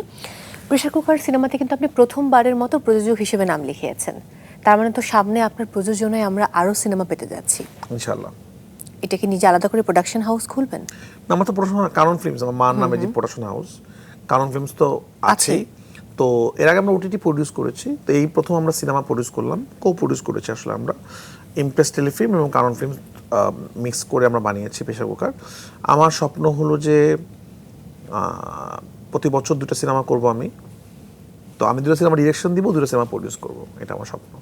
এবং কানন ফিল্মস থেকে প্রেশার কুকার টাইপের সিনেমাই প্রডিউস হবে বেশি, মানে একটু কন্টেন্ট বেস সিনেমা, এবং যে সিনেমাগুলো ব্যবসাও করবে, যে সিনেমাগুলো সারা পৃথিবীতে সম্মান উপার্জন করবে, যে সিনেমাগুলো আমি বিশ্বাস করি বেশি, সেই ধরনের সিনেমা প্রডিউস করতে চাই। ওকে, প্রেশার কুকার নিয়ে আমরা বারবারই কিন্তু শ্রদ্ধেয় তারেক মাসুদ স্যারের কথা বলছি, এবং আপনার এই সিনেমাতে দুজন মানুষের নাম রয়েছে, তারেক মাসুদ স্যার, একই সাথে হচ্ছে প্রয়াত শহীদুল ইসলাম খোকন। সো তাকে নিয়ে যদি কিছু বলতে বলি, বা তার সিনেমা আপনার বড় পর্দায় দেখা হয়েছে কি? দুজন মানুষই খুব গুরুত্বপূর্ণ এই ছবির ক্ষেত্রে। আমি একটু বিস্তারিত বলি। তারেক মাসুদকে আমি সিনেমার উৎসর্গ করেছি কারণ তারেক মাসুদের কাছ থেকে সিনেমার এসেন্সটা আমি শিখেছি, বা উনি আমার প্রথম ভালোবাসা ছিল সিনেমাটা। শহীদুল ইসলাম খোকনের একটা ক্লিপ আমাদের সিনেমাতে আমরা দেখিয়েছি, পালাবি কোথায়, একটা সিনেমা, যে আমাদের গল্পের অনেক লিঙ্ক আছে। এবং সবচেয়ে মজার ব্যাপার কি, শহীদুল ইসলাম খোকনকে বলা হয়তো হিট মেশিন, সুপারস্টার ডিরেক্টর। অনেকে আমাকে বলে যে এই সময়কার শহীদুল ইসলাম খোকন স্যার। শহীদুল ইসলাম খোকন তার জীবনের সব থেকে পিক মোমেন্টে পালাবে কোথায় মতো সিনেমা বানাইছে মেয়েদেরকে নিয়ে। বাহ, ও ওয়াও। এবং যেটা উনি প্রডিউস করছিল। ওকে। এবং সেটা সেই সময় সিনেমা হলে ব্যবসা সফল হয় নাই, কিন্তু পরবর্তী সময় সেটা ইতিহাস সৃষ্টি করছে। এখন আমরা পালাবে কোথায় নিয়ে কথা বলি, ঐতিহাসিক ছবি হয়ে গেছে। তার মানে এখানে অনেকগুলো ব্যাপার আপনি কানেক্ট করেছেন। অনেকগুলো ব্যাপার। এবং উনি ওনার লাইফের সবচেয়ে পিক, উনি সবচেয়ে অ্যাকশন ছবি বানাইতো। উনি হঠাৎ করে প্রেশার কুকার পালাবে কোথায় মতো ছবি বানায়, যেটি ওই সময় অনেক বেশি হিট হয় নাই, কিন্তু পরবর্তী এখনো এটা নিয়ে কথা হয়। তো আলহামদুলিল্লাহ প্রেশার কুকার তো ওয়ার্ক করেছে, এবং আমি বিশ্বাস করি প্রেশার কুকার অনেক দিন বেঁচে থাকবে। তো আমি ওনাকে এই কারণে শ্রদ্ধা করি, উনি কিন্তু এরপরে ট্র্যাক চেঞ্জ করেছে। তো আমি অ্যাজ এ ডিরেক্টর কখনোই আমি এই ট্যাগ লাইনটা বেশি দিন বহন করতে চাই না। আমি ভালো ছবি বানাতে চাই, হিট হইলে হবে আলহামদুলিল্লাহ, হিট না হলে ভালো ছবি বানাতে চাই। ভালো ছবি এখন হিট হচ্ছে, এখন দর্শকের টেস্ট চেঞ্জ হয়ে গেছে, এখন ভালো ছবি হিট হচ্ছে, এখন খারাপ ছবি হিট হয় না। তো এই ধরনের সিনেমাগুলোই আমরা ওয়ার্ক করাতে চাই। প্রেশার কুকার টাইপের ছবি, বর্ণত এক্সপ্রেস টাইপের ছবি, দম টাইপের ছবি বাংলাদেশকে সারা পৃথিবীর কাছে বোঝায় যে এটা বাংলা ছবি। আমরা কেন অন্য দেশের মতো ছবি বানাবো, আমাদের নিজেদের ভাষায় ছবি বানাবো, নিজেদের স্টাইলে ছবি বানাবো। তো এবং এটা বানায় আমরা ভালো করব। তো এই কারণে আমি শহীদুল ইসলাম খোকনটা আমাদের সিনেমার মধ্যে আছেন। তো দর্শক খেয়াল করে দেখলে অনেক কিছু বুঝতে পারবেন। আমি অনেক আরেকটু বিস্তারিত বলতে পারছি না, কারণ এখনো সিনেমা হলে প্রেশার কুকার চলছে, অনেকে প্রেশার কুকার দেখে নেই, টিকিট পাওয়া যাচ্ছে না, এখন একটু টিকিট পাওয়া যাচ্ছে। তো পালাবি কোথায় অনেক লিঙ্ক এই সিনেমাতে আছে, একদম। আপনার সিনেমায় কিন্তু আমরা সবসময় দেখি অনেক বড় বড় তারকাকে একসঙ্গে করতে। আপনি নিজেই বলছিলেন যে আমরা শুধু আফজল হোসেনকে দেখেছি, জয়া হাসানকে দেখেছি। এর আগের কথা যদি বলি, ফজলুর রহমান বাবু, আজিজুল হাকিম, ছুতুজ্জামান সেলিম, গাজী রাকায়েত, পিশা সওদাগর, এই যে এদেরকে যে আপনি একসাথে করেন, এক সুতায় বাঁধেন, আসলে আপনার ট্রিক্সটা কি? আমার সবাই আমাকে বিশ্বাস করে, সব অভিনেতা অভিনেত্রীরা বিশ্বাস করে। আমি এখন পর্যন্ত কাউকে বলে কেউ না করে না, এটাই মানে ভালো কাজই বিশ্বাস। আমি দেখলাম যে আর্টিস্টরা আসলে ডিরেক্টর যেহেতু ভালো কাজ করে তারা আসলে ডেট দিতে চিন্তা করে না। সবাই আমাকে বিশ্বাস করে যে এবার পেশা করে আজিজ হাকিম যে ক্যারেক্টার করছে এটা তো ভয়ঙ্কর ক্যারেক্টার, উনি আমাকে বিশ্বাস করছে যে হ্যাঁ রাফি আমাকে এক্সপেরিমেন্ট করতে চায়, ওকে না আমি করবো। এবং এখানে কিছু একটা হবে, হ্যাঁ ডিফারেন্ট কিছু। না মানে এইটা আমি আমার আর্টিস্টদের প্রতি কৃতজ্ঞ। মানে আমার অভিনেতা অভিনেত্রীরা বাংলাদেশে সেটা হিরো সেম, মানে সাকিব ভাই তাণ্ডবে আমি যে এক্সপেরিমেন্ট করছি, ওনাকে যখন বলছে আমি এই আইডিয়া, উনি বলছে ওকে ডান করো, কেউ না করে না। নিশু ভাই, সিয়াম, রাজ এবং একাদের মধ্যে সবাই আমি যদি আজকে এখানে আসার পিছনে আমার অভিনেতা অভিনেত্রীদের অনেক অবদান। তারা যে আমাকে অন্ধের মতো বিশ্বাস না করতো তাহলে আমি এক্সপেরিমেন্টগুলো করতাম। এই যে আমি একটা জনরা চেষ্টা করি, ট্রাই করছেন, তো আমাকে তো আমার নায়ক নায়িকা বা অভিনেতা অভিনেত্রী বিশ্বাস করতে হয়। ট্রু। সবাই আমাকে বিশ্বাসটা করে, অডিয়েন্স যখন বিশ্বাস করে, অভিনেতা অভিনেত্রী বিষয়। এই জন্য আমার টেনশন থাকে অনেক যে না ওরা আমাকে অন্ধের মতো বিশ্বাস করতেছে, সিনেমাটা ভালো বানাতে হবে, নাহলে আসলে হবে না। এই জন্য আমি বেশি পরিশ্রম করি। গ্রেট। এই বিশ্বাস ধরে রাখুন আজীবন। একটা ছোট্ট ব্রেক নিয়ে আমি ফিরে আসছি। প্রিয় দর্শক, সময় হয়েছে আরও একটি বিরতি নেবার। আপনারা দেখছেন স্টার নাইট, ফিরছি এক্ষুনি, সাথেই থাকুন।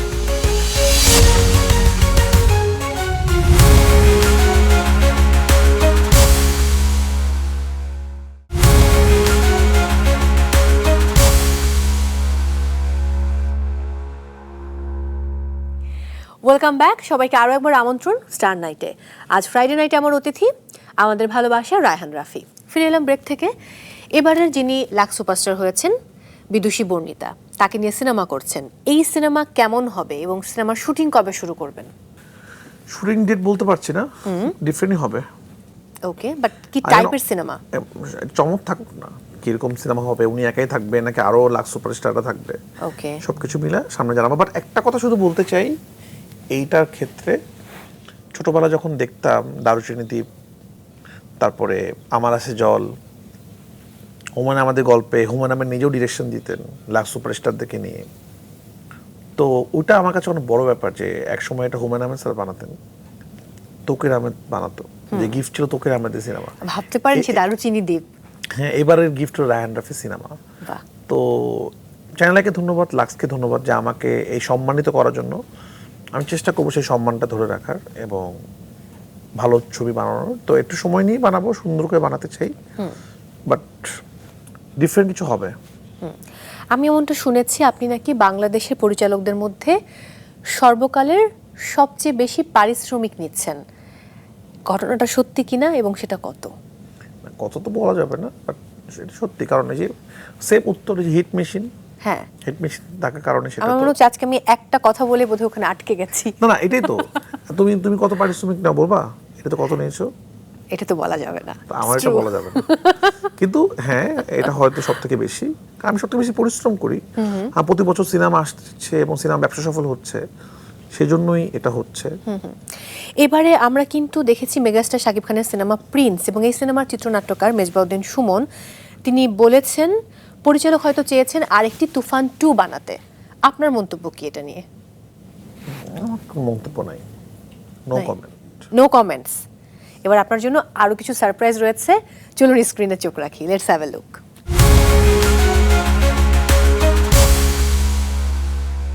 প্রথম প্রেম যেমন স্মরণীয় হয়ে থাকে মানুষের জীবনে, রাফির সাথে আমার প্রথম সিনেমার জার্নি।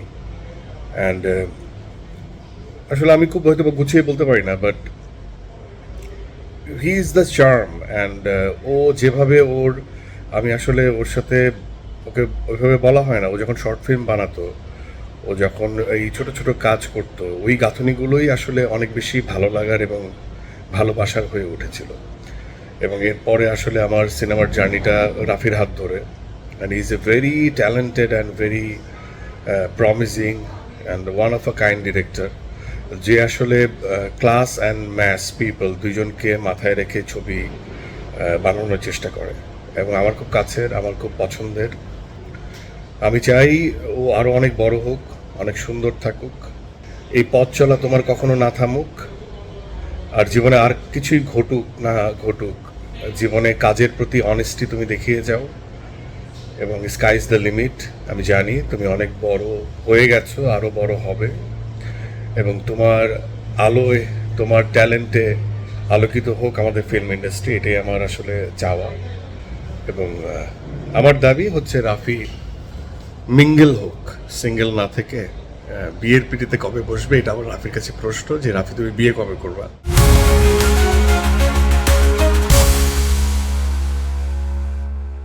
কেমন লাগলো?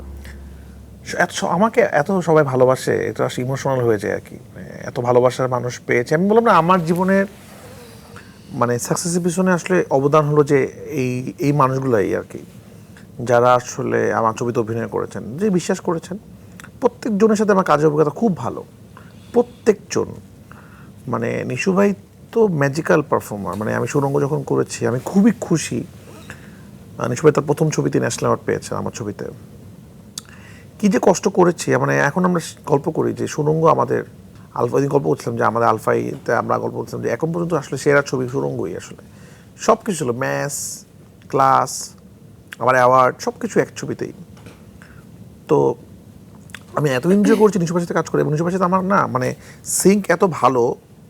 মানে আমরা গল্প যখন শুরু করি একটা আইডিয়া নিয়ে, আমরা এক জায়গা থেকে আরেক জায়গায় চলে যাই, এবং খুব ইন্টারেস্টিং। আমাদের ম্যাচটা খুব ভালো হয়, আমরা দুজনেই সিমিলার চিন্তা করতে পারি। তো এবং উনি এমন একটা আর্টিস্ট, ওনাকে ঘাবড়ানো খুব ডিফিকাল্ট। যেই রকমই অ্যাক্টিং করতে বলে উনি সেটা পুল অফ করে ফেলতে পারে। এবং একটা মানুষ যে সিনেমাকে এত ভালোবাসতে পারে, সেটা ওনার থেকে আমি শিখি। 24 ঘন্টা উনি সিনেমার মধ্যেই থাকে। তো সামনে আমরা কাজ করছি আবার একসাথে, অনেকদিন আমরা কাজ করতে পারিনি, আমি অন্য সিনেমা করেছি। বাট আমি ওনাকে মিস করি প্রতি সবসময় সেটে। মানে আমার নিশু ভাইকে মিস করতে থাকে যে এইখানে নিশু ভাই হলে এটা হইতো, এটা ঘটে যেত, এটা ঘটে ফেলতো, উনি কিছুটা করতো আর কি। তো এটা অনেক বড় ব্যাপার। সবাই এত আপন, আমি খুব আজকে ইমোশনাল হয়ে গেছি। সবাই আমার আপন মানুষগুলো আমার কথা বলেছে। তো সবার সাথেই আমার আসলে আমি বারবার কাজ করতে চাই। আমি তুষির সাথে বারবার কাজ করতে চাই, আমি রাজের সাথে বারবার কাজ করতে চাই, আমি নিশু ভাইয়ের সাথে বারবার কাজ করতে চাই, আমি সাকিব খানের সাথে বারবার কাজ করতে চাই। আমি সাকিব খানের সাথে কাজ করে আমি অনেক এনজয় করেছি। অন্যদেরটা আমি জানি না। আমি অনেকে যখন বলে আমার সাথে এরকম, আমি বিশ্বাসই করতে পারি না। আমি সাকিব খানের সাথে কাজ করেছি, সাকিব খানের সাথে আমার একটা প্রেমের মতো সম্পর্ক ছিল। ওনার সাথে প্রেমে নিউজিল্যান্ড এটা বানা যেত, আমরা একসাথে নাস্তা খাইতাম, একসাথে গাড়িতে শুটিংয়ে যেতাম, আমি একসাথে আসতাম শুটিং দেখে। আমরা দুইটা সিনেমার ইন্ডিয়াতে শুটিং হয়েছিল, শ্রীলঙ্কাতে শুটিং হয়েছিল, তাণ্ডব। আমরা খুব ইন্টারেস্টিং, আমরা এখন মনে হচ্ছে শুটিংয়ের পরে আমরা দুজন ছাদে বসে বসে গল্প করতাম। সাকিব ভাইয়ের কাছ থেকে আমি অনেক কিছু শিখেছি। আমাকে বলতো যে এটা করো, এটা করো, এটা করো, অনেক ভালো অভিজ্ঞতা। তো আমার জীবনে একটা অনেক বড় জায়গা আমার অভিনেত্রী, হিরো হিরোইন, তাদের কাছ থেকে আমি অনেক কিছু। রাফি ভাই, আমরা কিন্তু দেশের বাইরে দেখি যে অনেক বড় বড় নায়কেরা একসঙ্গে কাজ করেন। আমাদের দেশে লাইক শাকিব খান, আফরান নিশো, সিয়াম আহমেদ, কিংবা আরিফিন শুভ, শরীফুল রাজ, এইরকম কম্বো নিয়ে আমরা কাজ করতে পারি না?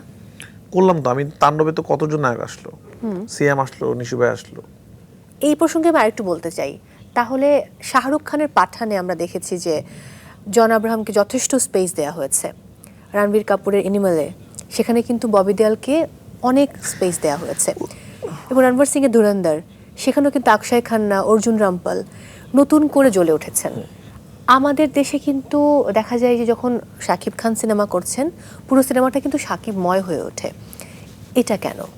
এটা আসলে আমার কাছে মনে হয় শুধু ডিরেক্টরদের ক্ষেত্রে হয় না, তো এটা আর্টিস্টদেরও পজিটিভ ব্যাপারটা থাকতে হবে। আমরা তো চাই আর্টিস্টদেরও এগিয়ে আসতে হবে, তাদের মধ্যেও চিন্তা আসতে হবে যে না, আমরা সবাই একসাথে সিনেমা করব, তাহলে সম্ভব হয়। তো আর্টিস্টদের দিক থেকে যদি আসে, সবাই চাই ইন্ডিভিজুয়াল গল্প, ইন্ডিভিজুয়াল গল্পের দিকে তো হয়ে ওঠে না। তারপর আমি তাণ্ডবে কিছুটা ট্রাই করেছিলাম। আমি কী হয় এবার, এটা আজকে যখন দুরন্দার কেন হয়েছে, সবাই ডিরেক্টরকে বিশ্বাস করেছে এবং সবাই এসেছে যে রণবীর কাপুর সিনেমা, আবার আমি ক্যারেক্টার। আমাদের বাংলাদেশে সবাই হিরো হতে চায় আসলে। একদম। এবার একটু পরিবারের গল্পে যাব। আপনার বাবা গত 12 জানুয়ারি, মানে শ্রদ্ধেয় সিরাজউদ্দিন চৌধুরী, যাকে আপনি হারিয়েছেন, বাবার সঙ্গে কাটানো সবচেয়ে কোন স্মৃতিগুলো বেশি মনে পড়ে? বাবার সাথে আমি হোস্টেলে পড়াশোনা করেছিলাম, তো একটু দূরত্ব ছিল, দেখাটা কম হতো, মাঝে মাঝে দেখা হতো। ছোটোবেলায় আমার মনে আছে আমার আব্বার সাইকেল ছিল, সাইকেলের সামনে ছোট্ট একটা সিট ছিল, ছোট্ট সিট, যেখানে আমি বসতাম, সেখানে আমাকে নিয়ে সাইকেলে করে আব্বু এখানে সেখানে যেত। ওটা আমার মনে পড়ে। আমার আব্বুর বুকে আমি ঘুমাইতাম। বেশি মনে পড়ে কোনটা? বেশি মনে পড়ে হলো যে আমার বাবার সাথে শেষের দিকে আমি যখন ঢাকায় থাকতাম, মানে এখন যেখানে থাকি আর কি, আমরা একসাথে নাস্তা করতাম সকালবেলা।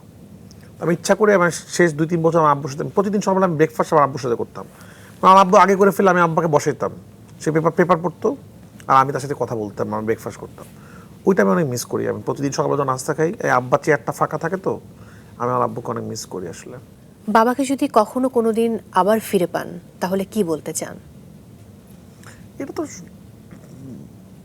আর সব ফিরে কি আর পাওয়া যায়? ফিরে পেলে কি বলবো, মানে বাবাকে তার বাবা মাকে বলার কিছু নাই, ভালোবাসি তোমাকে অনেক, এগুলো আসলে খুবই তাদের ভালোবাসার লেভেলে ছোট আসলে।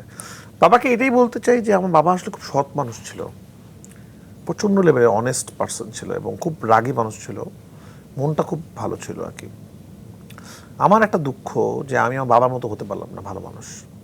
তা আমি আমার কি বলতে চাও তো ইম্পর্টেন্ট, আমি যেটা করতে চাই, আমি আমার বাবার মতো ভালো মানুষ হতে চাই জীবন।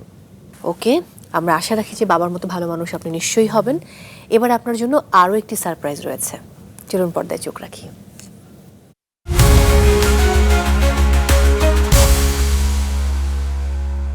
আমার ছেলে রায়হান রাফি, ও খুব ব্রেইনি ছাত্র। আর এর পাশাপাশি ও কিভাবে ও ফিল্ম ডাইরেক্টর হইতে চায়, ওর ইচ্ছা।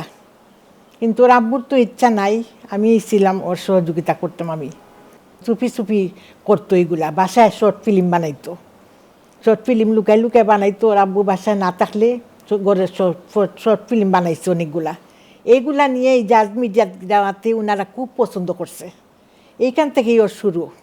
এই আজিজ সাহেব ওকে দিছে নিয়তে বড় পর্দাতে পুরামন্টু, ওর প্রথম ছবি পুরামন্টু তো খুব ভালো করছে। আমরা সবাই যাইয়া হলে দেখছি, খুব ভালো লাগছে। ওরে আমরা উৎসাহ দিচ্ছি, ঠিক আছে অনেক ভালো হয়েছে। এইটাকে উৎসাহ পাইয়ে ও তো যতই ছবি করছে আলহামদুলিল্লাহ সবগুলো ভালো করতেছে ইনশাল্লাহ। এই যে হলে গেছি বাবুর পরাণ দেখছি, এত ভালো লাগছে। ওর বাবাও ছিলেন তখন বাসিয়া, ওর বাবা সহ আমরা গেছিলাম কোরআন দেখতে। এত খুশি হয়েছেন ওর বাবা মানুষের প্রশংসার দিকিয়া। আমি তো ওর ছবিতে ওর হলে গেলে ওর নাম যখন দেখি, রায়হান রাফির নাম দেখি, যে এইটা দেখার পরেই আমি খুশিতে পারছি না। আমার 3টা মেয়ের পরে আমার একটা ছেলে, খুব সাধনার ছেলে। আর ও খুব মা বাবা ভক্ত। বাবা তো গেলেন কি, আর আমাকে নিয়ে ওর সবসময়ও খুব বেশি ভালোবাসে মাকে। বাবু তুমি অনেক ভালো করো বাবা, ভবিষ্যতে তোমার আরও সুনাম হইবে, এইটাই আমি চাই।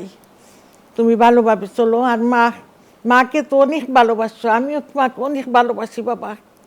আমার দোয়া তোমার সাথে সবসময় থাকবে। আমার দোয়া নিয়েই আমার বাচ্চা ঘর থেকে বাহির হয়।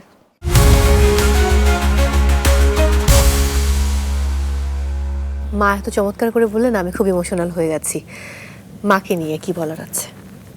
আমার মাকে নিয়ে আমি যত বলবো তত আসলে কম হবে। মানে এটা আমার আশপাশের মানুষরা জানে, যারা আমার কলিগ, আমার থেকে আমার মাকে অনেক বেশি পছন্দ করে। মানে আমার মা শুধু আমাকে নিয়ে টেনশন করে না, আমার আশপাশের মানুষ, আমার অফিস, আমার কলিগ, সিয়াম, রাজ, কে কি করতেছে, নিশু ভাই, সাকিব ভাই, সবাই, তুষি বা তমা, ওরা খাইলো কি না, ওরা কি করতেছে, ওদের এটা, মানে উনি একটা অদ্ভুত লেভেলের একটা মানুষ। ওনার সাথে মিশলে মানুষ পজিটিভ হয়ে যায় আর কি। উনি মানুষকে অদ্ভুত লেভেলের ভালোবাসে। উনি যার খালা, তার কাছে পৃথিবীর শ্রেষ্ঠ খালা উনি যার সম্পর্কে ফুপু হয়, তার কাছে পৃথিবীর শ্রেষ্ঠ ফুপু উনি যার মামি হয়, তার কাছে পৃথিবীর শ্রেষ্ঠ মামি। উনি মানুষকে ভালোবাসতে পারে। ওনার কাছে কোনো রকমের কোনো মানুষ পৃথিবী খারাপ না। উনি চোরও যদি ধরা পড়ে তখন উনি বলবে যে না, ও আসলে অভাবে তাড়না চুরি করছে, কোনো নেগেটিভিটি নাই। বাহ। এবং মানে ওনাকে নিয়ে আসলে আমি এত বলছি, আসলে বেশি বলতে চাই না মাকে নিয়ে। আমি শুধু একটা জিনিস চাই, আমার আল্লাহর কাছে চাই যে আল্লাহ আমার মাকে অনেক দিন রাখুক পৃথিবীতে, এবং পৃথিবীতে খুব ভালো মানুষের প্রয়োজন। একদম, কারণ পৃথিবীতে ভালো মানুষের অনেক অভাব এখন, পৃথিবীর সব মারাই ভালো। একদম একদম। কিন্তু ওই জেনারেশনের মাদের মধ্যে এখন মা তো আর হয় না, এরকম মানুষ পৃথিবীতে আছে বলে আমার মনে হয় এখনো পৃথিবী হয়ে আছে। তো আমার মাকে আল্লাহ হায়াত দারাজ করে সুস্থ রাখুক, আমি দোয়া করি। এবং আমি একটা কথা মানুষকে বলতে চাই যে আমি একটা জিনিস দেখেছি আমার লাইফের সাকসেসের পিছনে আমার অবদান আমার মাকে যারা ভালোবাসবে, বাবাকে যারা ভালোবাসবে, তারা জীবনের পিছনে ফিরে তাকাতে হবে না। এটা আমি আমার নিজের জীবন থেকে আমি বলছি। আমার কাছে মনে হয় না আমার থেকে অনেক ট্যালেন্টেড মানুষ আছেন তো মা বাবাকে ভালোবাসুন, মা বাবা যখন থাকবে না তখন মিস করবেন, বাবা মার সাথে খারাপ ব্যবহার করবেন না। একদম। মায়ের প্রসঙ্গে আরো কিছুক্ষণ থাকতে চাই। ছোটবেলায় রায়হান রাফির মায়ের সঙ্গে কাটানো বিশেষ বিশেষ অমূল্য স্মৃতি। এই যে পেশা করে একটা সিন আছে, একটা বাচ্চা দৌড়াচ্ছে, একটা মা, ওটা আমার লাইফের সিন। আমি এরকম আমার আম্মু যখন চলে যেত আমি দৌড়ায় যেত, তার সাথে দেখা করতাম। আমার প্রথম প্রেমটাই ছিল আমার মার সাথে। কি আমি মাদ্রাসায় যখন দিয়ে আসতো আমাকে, তখন আমার আম্মা যখন যাইতো আমাকে দেখতে, তখন চলে যেত, আমার খুব কষ্ট লাগতো যে একটু থাকো, একটু থাকো, একটু থাকো। তো ওই সিনটা দেখলাম হলে সবাই কান্না করছে ওই সিনটা দেখার সময়। তো আমার নিজের অনেক ইমোশনাল ওই জায়গাটা। ভীষণ রকম। মায়ের কোন কথাগুলো রায়হান রাফি অক্ষরে অক্ষরে পালন করে? আমার আম্মু আমাকে ওরকম কিছু বলে না, এইটা আমার আম্মু সব কথাই পালন করার চেষ্টা করি। বাট ওরকম আমার আম্মু তো মানে এমন মাটির মানুষ, মানে আমার আম্মু আমাকে কোনো সময় বাইন্ডিং দিয়ে দেয় এটা করতে হবে। আর আমি আম্মুকে বুঝি আমার আম্মু কি পছন্দ করে, পছন্দ করে মানার চেষ্টা করি। আম্মু যেটা আমাকে আমি মোটা তো আর আম্মু কারণ হয়েছি, এত মজা মজা খাবার খায়। আম্মু সব থেকে খুশি হয় আমি যদি এখন ফোন দিয়ে বলি আমি এখন ভাত খাবো বা কিছু খাবো, এর থেকে খুশি কিছু না। এবং তুমিও যদি বলো, সে মানুষকে খাওয়াতে পছন্দ করে। মায়ের হাতের কোন রান্না আপনার সবচেয়ে প্রিয়? সব প্রিয়, আমার আম্মুর সব রান্না মজা। আচ্ছা, মা তো নিশ্চয়ই প্রেশার দেয়, যে সে চায়, তার চিন্তা হয় যে রাফি কবে বিয়ে করবে। একটা মাত্র ছেলে, তিনি কিন্তু বলেছেন আমার 3টা মেয়ের পর একমাত্র ছেলে আমার বাবু। আম্মু এখন আমার সবচেয়ে বেশি খুশি হবে আমি বিয়ে করলে। কেমন পাত্রী চান আপনি, বা মা কেমন পাত্রী চায় আপনার জন্য? না না ওরকম না, বিয়ে তো আর এরকম করে কি চাই, মনের মতো মানুষ যার সাথে ম্যাচ করবে। একবারই বিয়ে করবো তো, বুঝে শুনে বিয়ে করতে চাই। যাই হোক, আমরা আমি আবারও সব জায়গায় সাকসেসফুল, শুধু বিয়েটা সাকসেসফুল করতে চাই আর কি। এটাও সাকসেসফুলি হয়ে যাবে আশা করছি। এবার একটা ছোট্ট ব্রেকে যাব, এবং এটা কিন্তু লাস্ট ব্রেক, এখন আরো চমক সত্যি? রয়েছে। সত্যি লাস্ট ব্রেক। প্রিয় দর্শক, সময় হয়েছে আরো একটি বিরতি নেবার, এবং ফিরছি খুব শীঘ্রই, সাথেই থাকুন।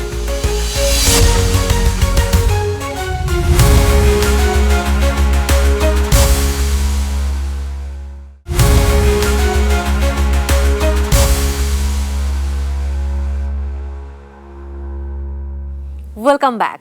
সবাইকে আরও একবার আমন্ত্রণ জানাচ্ছি স্টার নাইটে। সঙ্গে আছি মৌ, আর আমার সঙ্গে রয়েছেন hit and happening director Raihan Rafi. ফিরে এলাম বিরতি থেকে, এবারে র্যাপিড ফায়ার। সো খুব ছটপট আমি প্রশ্ন করবো, আপনাকে চটপট উত্তর দিতে হবে, এবং উত্তরে থাকতে হবে ফায়ার। প্রথম প্রশ্ন, রায়হান রাফি শেষ কবে প্রেমে পড়েছে? মনে নেই। ওকে, এক শব্দে বলুন ভালোবাসা কি? যাকে দিলে আপন ফিল হবে এরকম কিছু। ওকে, আপনি প্রথম সিনেমায় কত পারিশ্রমিক পেয়েছিলেন? 2 লাখ টাকা মনে হয়। ওকে, এখন পর্যন্ত কোন সিনেমায় সর্বাধিক পারিশ্রমিক পেয়েছেন? আন্ধার তাণ্ডব। নিজের যে সিনেমাটি আপনি সবচেয়ে বেশি সংখ্যক বার দেখেছেন? এটা তো বলা মুশকিল, সব সিনেমায় অনেকবার দেখেছি এটা। আচ্ছা, আপনি একজন দুর্দান্ত ডিরেক্টর, এটা আমরা সকলে জানি, কিন্তু নিজের একটি হিডেন ট্যালেন্ট বলুন যেটা আমরা কেউ জানি না। আমি অনেক গোছানো, ওকে, ঘর গোছাতে পছন্দ করি। আচ্ছা, কোন জুটি সবচেয়ে বেশি জনপ্রিয়? পূজা চেরি, সিয়াম আহমেদ, নাকি বিদ্যা সিনহা মিম, শরীফুল রাজ? দুটেই। আচ্ছা, নায়ক আরিফিন শুভকে যে কথাটি এখনো বলা হয়নি? ওনার অ্যাকশন ছবি করা উচিত। আপনি যদিও কিন্তু একবার বলেছেন যে আপনার নিজের জীবন নিয়ে আপনি সিনেমা বানাতে চান, তাহলে ওই প্রসঙ্গে যদি আসি, ওই সিনেমার নাম কি হতে পারে? জানি না, রাফি হতে পারে। শুধু রাফি আমার ওরকম ইচ্ছা নামে? আচ্ছা, ফাইন। শুটিং সেটে সবচেয়ে বেশি বলা সংলাপ কোনটি? Action cut. দারুণ ছিল। একদিনের জন্য যদি অন্য কোনো পরিচালক হবার সুযোগ পেতেন, তাহলে কোন পরিচালক হতেন? James Cameron. জেমস ক্যামেরন তো বিদেশি, আর বাংলাদেশে? বাংলাদেশি রায়হান রাফি ঠিক আছে। এমন একজন নায়ক এবং একজন নায়িকার নাম বলুন যাদের সঙ্গে আপনার কাজ করা হয়নি, তাদেরকে নিয়ে আপনি কাজ করতে চান। অনেকেই আছে, এখন বাকি আছে, একজন দুজন নাম বললে হবে না, বাট যাদের মনে আসছে মেজাবিনের সাথে এখনো কাজ হয় নাই আমার। নায়ক মোশাররফ ভাইয়ের সাথে বাকি আছে আমার। মেজাবিনের সাথে আমি কাজ করতে চাই, মেজাবিনের সাথে বাকি আছে। তো এই দুজন পরিমণের সাথে কাজ করা হয় নাই, যারা ভালো অভিনয় করে তাদের সাথে কাজ করার জন্য আমি। আচ্ছা, আপনাকে নিয়ে সবচেয়ে বড় ক্রিটিসিজম যেটা আপনাকে বদলে দিয়েছে? আমি জানি না আমাকে ক্রিটিসিজম কি। ওকে, রান্না করতে পারেন? কি কি? গরু মাংস রান্না করতে পারি, ডিম ভাজতে পারি, ভাত রান্না করতে পারি। অনেকদিন রান্না করা হয় না অবশ্য, রান্না করতে পারি। আমি হোস্টেলে পড়ছি তো আমি সব পারি। আপনি অনেক টাফ, সেটা আমরা জানি। যদি একটু জানতে চাই যে শেষ কবে আপনি চোখের পানি ফেলেছেন? ও মানুষের কান্না করি, সিনেমা দেখি তো কান্না হয়। বিভিন্ন সিনেমা দেখে আমি ইমোশনাল মানুষ। আমি বিভিন্ন আমার সিনেমা বাদেও অন্য সিনেমা, আমার সিনেমাতে আমার কান্না এরকম অত সিনের সময় কান্না আসে, কিন্তু মানুষের কান্না করি। বাবা চলে যাওয়ার পর তো কান্না, আমার বাবাকে নিয়ে কথা বল, আজকে মানে প্রিপারেশন নিয়ে আসছে, আমি কান্না করবো না, মানে খারাপ লাগে অনেক আমার। ওই চঞ্চলবাড়ির সাথে কথা বলছিলাম আমার আব্বুকে নিয়ে, তখন আমি কান্না করেছিলাম কিছুদিন আগে।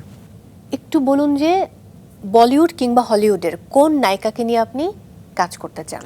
আমি এভাবে বলতে পারি না, আমার গল্প তো এইভাবে হয় না। আমি আসলে গল্প রেডি করে গল্পের চরিত্রে অনুযায়ী কাস্টিং করি। তো আমি আজকে এইভাবে কাস্টিং করি না, ওনার সাথে কাজ করতে চাই, এবার ওনাকে নিয়ে গল্প লেখো, এভাবে আমি পাই না। সো আপনি গল্প লিখবেন, তারপর আপনি কাজ ঠিক করবেন।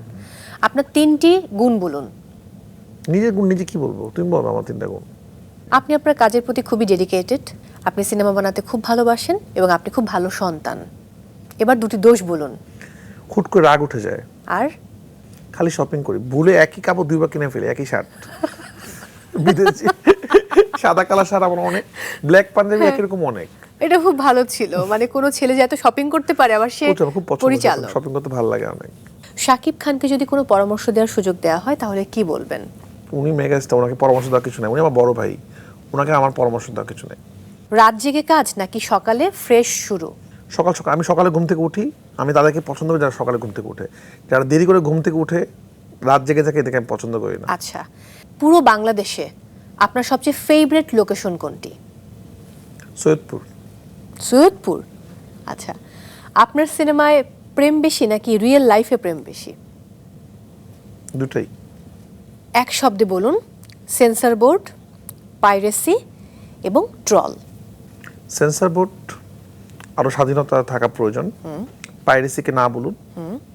ট্রল করানো সহজ, কাজ করানো কঠিন।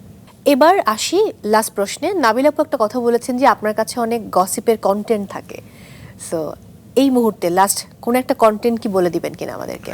এটা উনি কেন বললাম জানি না, আমরা তো এমনিই গল্প করি, মিডিয়া তো ছোট্ট, সবাই সবকিছু জানে। আমি দুষ্টাইম করছি। আচ্ছা, ওকে, শেষ। এবারে হ্যাশট্যাগ, আমি একটা করে আপনাকে নাম বলবো, আপনাকে হ্যাশট্যাগ একটা বিশেষণ দিতে হবে। প্রথমে আফজাল হোসেন। হ্যাশট্যাগ দুর্দান্ত অভিনেতা। জাহিদ হাসান। জাহিদ হাসান হ্যাশট্যাগ পাওয়ারফুল অভিনেতা। Chanchal Chowdhury. Hashtag magician. Azizul Hakim. Hashtag সাহসী অভিনেতা। Okay, Shahiduzzaman Selim. Allrounder. Fazlur Rahman Babu. Hashtag allrounder.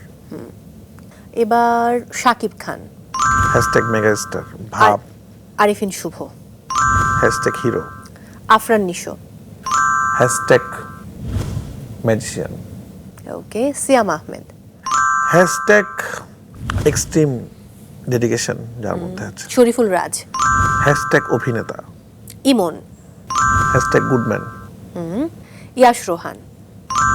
Hashtag cool. Joya Ahsan.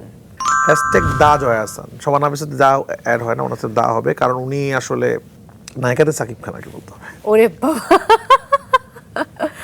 Shabnam Bubly. Hashtag performer. Toma Mirza. Hashtag very good performer. Okay, Bidya Sinha মিম। নায়িকা। হ্যাশট্যাগ নায়িকা। মাহিয়া দেখলেই মাহি। শান্তি লাগে। হ্যাঁ। Mahiya Mahi. Hashtag emotional. Nabila, Masuma Rahman Nabila.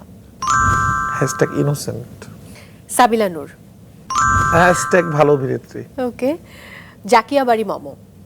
Hashtag powerful অভিনেত্রী, পাওয়ার আছে ওনার অভিনয়ে। Nazifa Tushi. Hashtag magical performer. Okay, Puja Cherry. Allrounder. Hashtag allrounder. Jannatul Ferdous Oishee. Innocent. Hashtag innocent. Wow, খুব ভালো পারফরমেন্স ছিল, থ্যাংক ইউ সো মাচ। আর একবার অসংখ্য ধন্যবাদ আমাদের আয়োজনে আসবার জন্য। থ্যাংক ইউ, দর্শকদের আমার উদ্দেশ্যে খুব কিছু ভালো বলুন। লাগলো কথা বলে। দর্শকদের উদ্দেশ্যে কিছু বলুন। দর্শকদেরকে বলবো, আপনাদের জন্যই আমি আজকে রায়হান রাফি, আপনাদের ভালোবাসায়। তো আপনারা আমাকে ভালোবাসেন, আমি ভালো সিনেমা বানানোর চেষ্টা করি, আমিও আপনাদেরকে ভালোবাসি। আমি চেষ্টা করি এমন সিনেমা বানানোর জন্য যেগুলো আপনারা পছন্দ করবেন। তো আপনারা আমার জন্য দোয়া করবেন, আমি যেন ভালো ভালো সিনেমা বানাতে পারি, এবং সারা জীবন আমাকে ভালোবাসবেন, ভুল করলে ধরিয়ে দিবেন, এবং আমার জন্য দোয়া করবেন, আমার মার জন্য দোয়া করবেন। আবারও অনেক ভালোবাসা, বিদায় নিচ্ছি আমি। প্রিয় দর্শক, আজকের স্টার নাইটে পরিচালক রায়হান রাফি শুধু একজন পরিচালক হয়ে আসেননি, তিনি এসেছেন একজন গল্পকার হয়ে। তিনি রূপালী পর্দা কিংবা পর্দার বাইরে প্রতিটি ক্ষেত্রেই জানেন কিভাবে দর্শকের হৃদয়ে ঝড় তুলতে হয়। সেই প্রমাণটি আজ আবারও পেলাম। শেষ করছি আজকের মতো। সবাই অনেক ভালো থাকুন, দেখা হবে আগামী শুক্রবার রাত 9টায় মাছরাঙা টেলিভিশনে। ততক্ষণ পর্যন্ত জীবন হোক অর্থবহ, জীবন হোক সুন্দর। শুভরাত্রি।